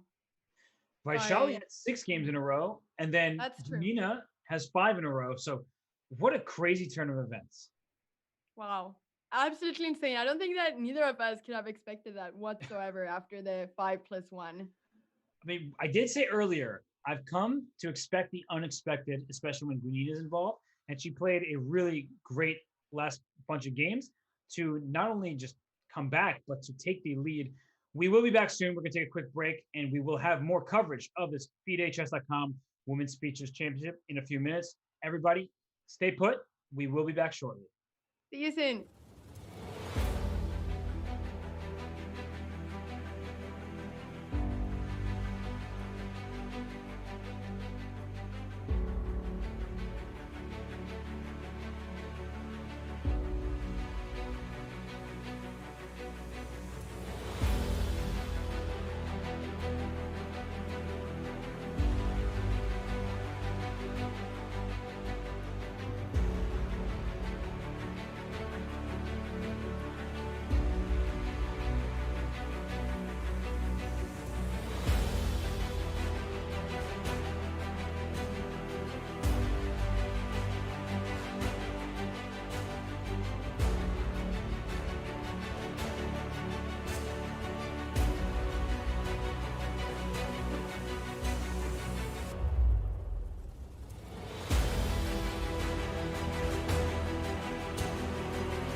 And we are back here, and we want to remind everybody what the bracket looks like and what the players are competing for. The winner of the matchup between Valentina Gunina and Ju Jun plays Alexander Kostenuk in the semifinals, and the winner between Vaishali and Mugzul, they will move on to face Anna Ushenina. So, what do you think here? I mean, who's the favorite down the stretch? We haven't had these matches decided just yet, but do you have an overall favorite to win this first Grand Prix leg? Well. It's a very good question. I think that Anna Ushenina, I think that she might be a big contender there. I mean, she was not maybe the favorite on paper at first, but I think that she just proved that she can play really well, and she's played really well against Katerina Lahno. It's absolutely insane. She was just so solid all the time and so consistent, like we said before. So I think that she could definitely be someone that might be able to win this first leg. Yeah, I think she would probably be the favorite in whoever she faces next round, likely Vaishali, but Vaishali has been playing amazingly well, so maybe I can't even say that. But the matchup between Kostenuk and the winner of Gunina versus Ju Jun, how do you predict that? It's just Kostenuk's been playing amazingly well. She won all 11 games yesterday. Today she was still dominant, winning 7-3, and she faces an extremely tough competitor, no matter who it is. So I think that it's a cop out maybe, but I'm not sure. For a rare moment, I'm just gonna sit and think about it, and I'll get back to you. Go ahead and do that. We'll see, but yeah, definitely. I mean, I think that Kostenuk though could be also a very big contender, especially if maybe if Gunina wins. I'm not sure how it's gonna be. I'm not I think sure. Kostenyk's my favorite. I was kind of Yeah, hinting at it based on her dominant performances, but I think even if she faces Gunina, if she faces Ju Jun, I think she's the favorite just based on how strong she's played and her experience. She plays online quite regularly. She streams often. So with that kind of experience, I think that it helps her case a lot because she doesn't blunder very frequently. She's played against many of the best players in the world online. And so I'm going she with plays each Kostenyak. title Tuesday as well. She I've does. seen. Yeah. So yeah, you're right. You're right. I also think Alexander Kostenuk actually. And before the event started, I was saying Lahno and Ju Jun, how could I go against them? But I had to remind myself this kind of is a grueling format with 5 minutes plus 1 second, and 3 minutes plus 1 second, 1 minute plus 1 second. You get all of this action, and you have no time to recover. So if you lose an early game, like you have to have nerves of steel to bounce back. And Kostenyak did that today, and she didn't lose at all yesterday. So I think Kostenyak now becomes my favorite. Yeah. Not, and also the fact that it's not +2, but it's +1 all the time. So it's very easy to think that there is no increment or to feel like there is no increment at all. Because that's Right, how it feels like. right. And we are into the bullet portion. We have Vaishali against Mugzul. Let's go to the. I mean, I sound like I don't want to look at the game between Mugzul and Vaishali, but the other match is much closer. Right? This is a 4 point match. The other one's a 2 point match. So I think that we have to stick with Gunina versus Ju Jun for now. Yeah. I totally agree with you. And are Let's you do it. ready? Are you ready to talk extremely quickly again and Yes. be Are we gonna highly general energetic? countdown? Should we do it? All right, 3, 2, 1, go. So Jun is playing versus Valentina Ganina now. How many points? 2 points down for Jun. Let's see. There's a knight on G5, F3. Like knight is getting kicked away. Takes on F3. What are we gonna see? G5. Are we gonna see G5? I like G5. G5, Queen G6. Oh, G5 now, but then the knight comes into D5. So you're sort of inviting the knight to the party by playing G5 too early. Um, Actually, I like White's position. I want to play G5, but I'm just concerned that this knight coming to D5 is, and I'm weakening my king side. Now The G5. knight on D5 is so strong. So strong. So strong. Oh, and that C take, not the E6 square for this knight. No, okay, Ay, not ay, anymore. ay. But do you like these pieces for black on the last I two don't ranks? like black here. Now G5. I feel Bishop like H5. Oh gosh. Oh gosh. Now completely. you can take the exchange. You don't have to though. Keep the tension. There's a pin there. You could have made a knight move first. Yeah, you can play maybe 96 even. Maybe Actually, no. black has some chances now. I like black's position more than I did earlier. Yeah, somehow, like even though black's down in exchange, you have a pawn for it, and it's not clear where white's progress comes from. Knight b4. Okay, rook e8 Yeah, still 94. fine. That's true. That's true. Maybe bishop c6 at some point. Or okay. E4, can you push f4? No? Oh, bishop f6, go after d4. Yeah. You're absolutely right. Now there are more chances for black, it feels like. Yeah, somehow, it's funny. It's how it works in Bullet. You make a mistake, but your position opens up. And this knight has to come to d5 soon. And maybe now. But then b2 is hanging. She has knight to e5. Ooh. Queen d5 check. Or queen b3 takes b7. It's Aye, starting, aye, aye. yeah, starting to look good for white again. Okay, so she's looking at some queen e5 maybe, but she has to go back. yeah, I was looking at bishop c3, g4. That's a good move. So actually inducing h3 is helpful for black's chances. White is much, much better here and probably objectively should be almost winning, but take on h3, bishop d5 check coming. Wait a sec, this is actually almost a mating net. If bishop d5. Wow. Bishop d5 check. That's why you said the mating chances here. Knight f3? Oh, what, you just give this rook. Okay, what's the material count? An extra pawn for white, but that's it. Just an extra pawn. And white is low on time. Yes, this is actually a big problem. But if I'm Gunina, I probably just try to make a draw, but don't make it immediately. Let's say you trade queens and it objectively should be a draw. You play on forever. You run out the match clock because there's no risk in the position. Exactly here. Keep playing. It's probably a dead draw at this point. Take on a2. It is completely equal. But keep going. Go, Gunina. Use the match clock. Yes. Okay, h5. Wow, this completely turned around. This completely turned around. It's insane. Offered a draw. She offered a draw. That's good. Like that's good in terms of being a sports person. That's a good thing to do. Right, the game was completely drawn objectively, but from a match point of view, that was probably not very wise. No, I agree. I thought she was gonna keep going there, just like you said. I really thought she was gonna keep going, but she's still 5.5 versus 3.5, and we have 6 minutes to go. So Ju needs to win this game. And by the way, Vaishali won the other games. She's up 7-2. She is going to win her match. So congratulations to Vaishali Ramesh Babu. She's playing so well here in the WSCC. Very proud of her, honestly. And so knight h4 by Ju. She's trying to get the bishop pair, but maybe she'll actually even put this knight on f5. Sometimes you don't even take on g6. You put this knight on f5 to say, take me, help me advance my pawn structure. But queen c2, going after this bishop. I want to exchange queens. Knight on f5. I mean, if knight on f5, I'll be very happy. I'll be very happy. d1. Yeah, that seems good. To first activate the rook. Knight c3. Wow. And now knight f5. You want to take with the e pawn. Make this bishop on g2 look useful. Yeah. I mean, white's pieces are just freely going into this game. d5 square now. Are we liking this for white? I think we're liking this for white, yeah? Yeah, definitely liking this for white. Yeah.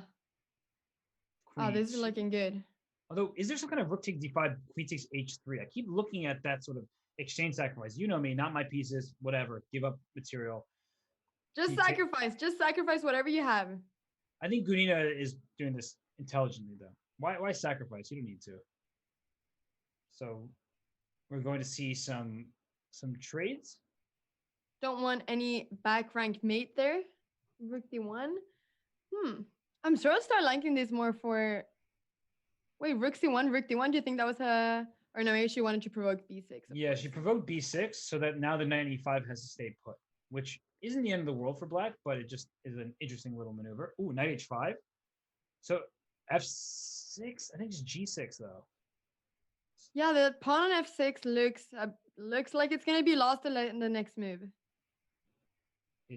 I think it is. Is there queen to d2 with a third of queen d? No, maybe she plays it. She played queen d2. Oh, queen d8, bishop e4. Whoa! Oh, it's winning. You're gonna win the queen on h4. There's check on e4. There's check on e4. Yeah. Bishop. What? Oh, she missed it. Bishop e4 check. It was mate. She didn't see it because the queen was lost on h4. So that's what she missed there. And now it's just winning for black. The knight covers f7. The queen covers e4. That was a huge missed opportunity. You're threatening mate in one, queen f4, take on f6. You should just resign. That was just so important. Now she sees the bishop e4, but that was so important. That was so important before. Queen f1 check, queen e2 check. You hit the bishop. The bishop has to retreat. Yeah. Or queen f4 is even better. Yeah. Queen f7. The whole piece. Wow. Oh, it's check. I was saying queen f7. Even with check, you're not even getting that piece back. The queen's hanging on f8. Oh, she went knight h4. She didn't even take the queen. Wow.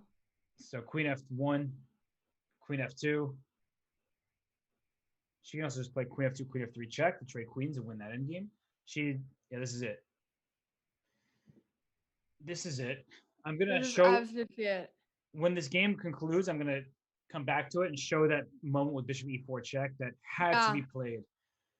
Yeah, no, that was a big miss. Like that was so important for June.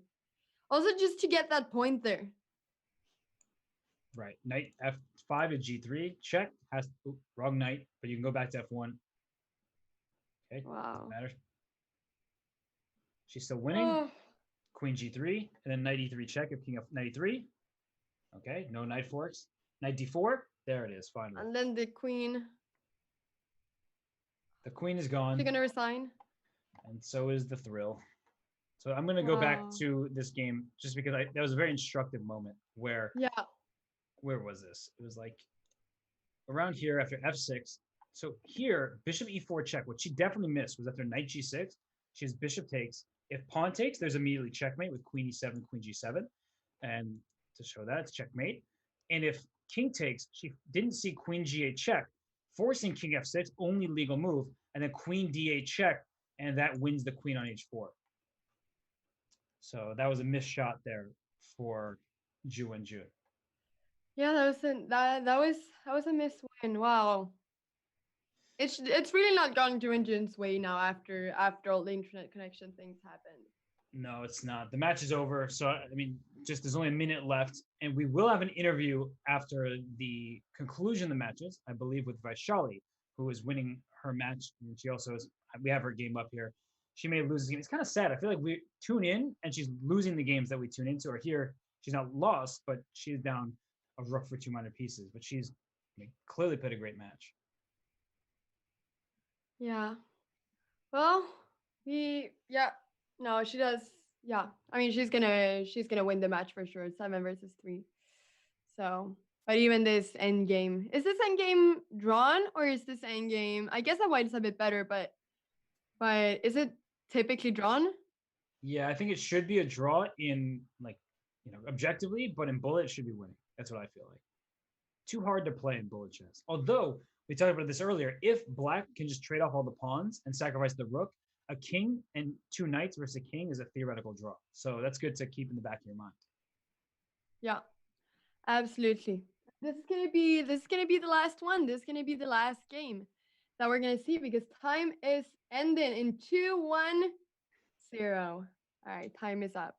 Time is up, and they'll continue this game for Mongzul. Monk, she had a great first match, and unfortunately for her, she found a really tough competitor in Vaishali. And Mongzul won the first game, and then Vaishali went on a tear after that. Yeah. Absolutely a great play by Vaishali. Like absolutely amazing play by Vaishali this match. Wow. Did she surprise you, or did you think that she was gonna be, apart from the fact that you wanted to go against me, Robert? Did you think that she was gonna be the winner? I wasn't sure. This matchup to me was a complete 50-50. Wait, huh? Now it's a draw. Rook f3, take f6. I would do that immediately. Or take on e3. That's way better because it forces the draw. So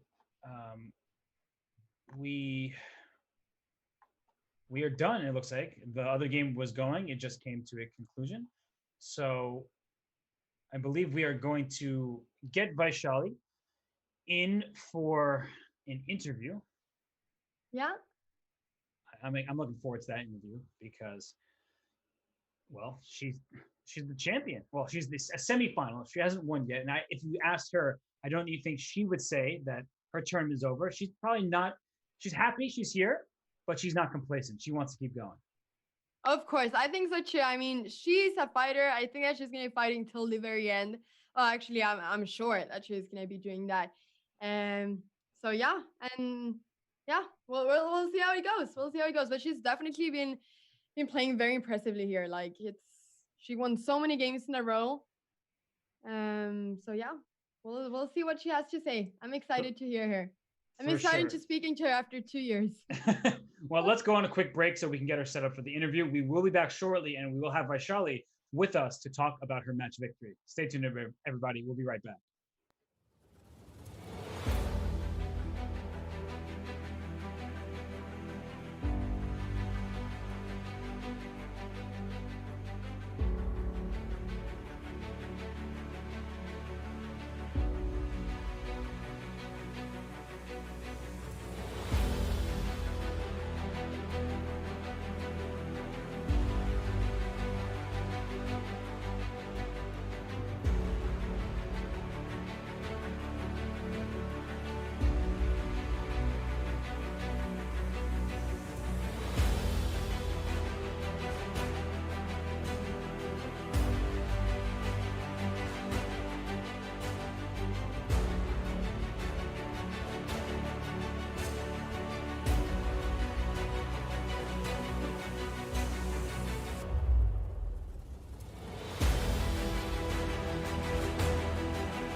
So we are back now with the one and only Vaishali, who's been playing a very, very, very impressive match today. She just She just won the match against Mungsol Turmunk.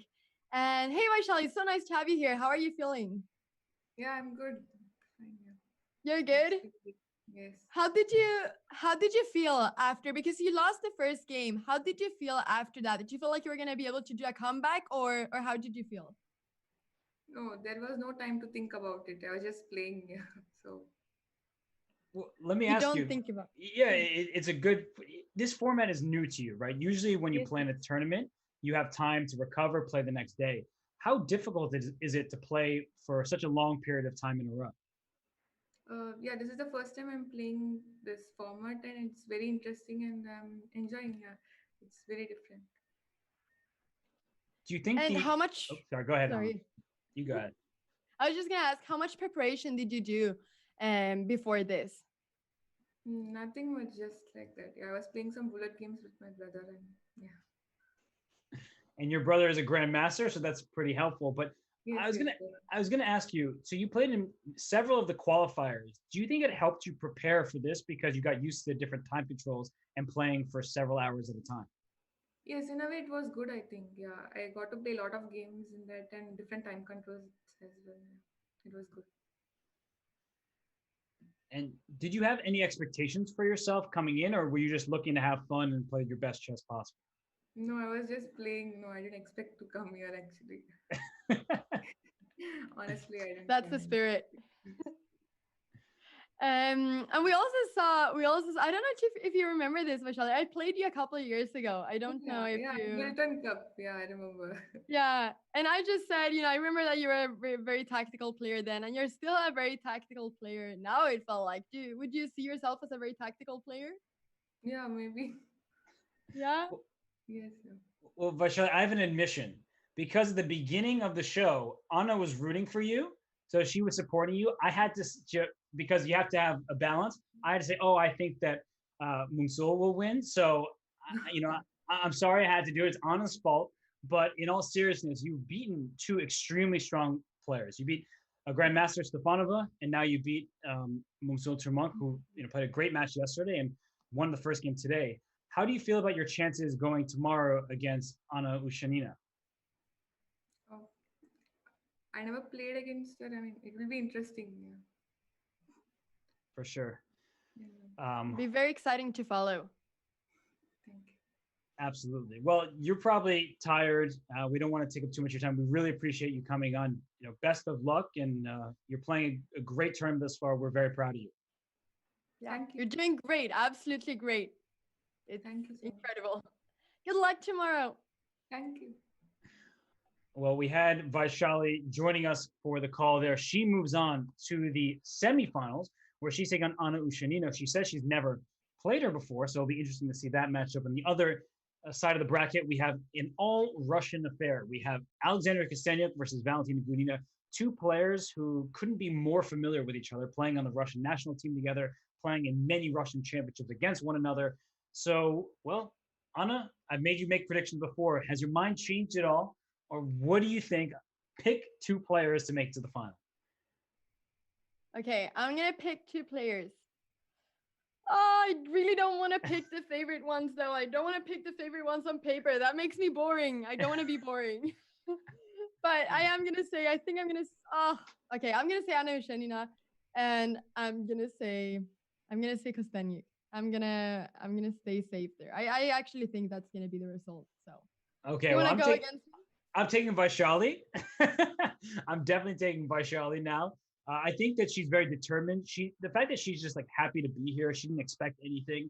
I think that really bodes well for her chances because she's playing excellently without that psychological pressure. And on the other side, I'm going to go with Kostennik as well. I think Gunina impressed down the stretch of this match. She did get the benefit of some connectivity issues on Ju and June's part and a loss on time in one of the games. But Kostennik, I mean, she is just playing marvelous chess. She's won a collective 18-3 in her two matchups thus far. And Gunina is tough and she is a tactical monster. But I think Kostennik will outlast her just with her experience online. So I'm going to join you with the Kostennik pick. Yeah. Okay. So then we'll see if Ushenina or if Vaishali win tomorrow. That'll be fun. That'll be our little bet. It will indeed. And you said tomorrow, which will remind everybody of the schedule. The semifinals take place tomorrow. Then there will be a break before the finals on the 28th, because that's how this format works. Is you'll play 3 days in a row, and if you make it to the final, you get a breather, get 1 day off, and then you make it into the final. So the second leg begins July 1st. So a little bit of a break for these players before they compete once more.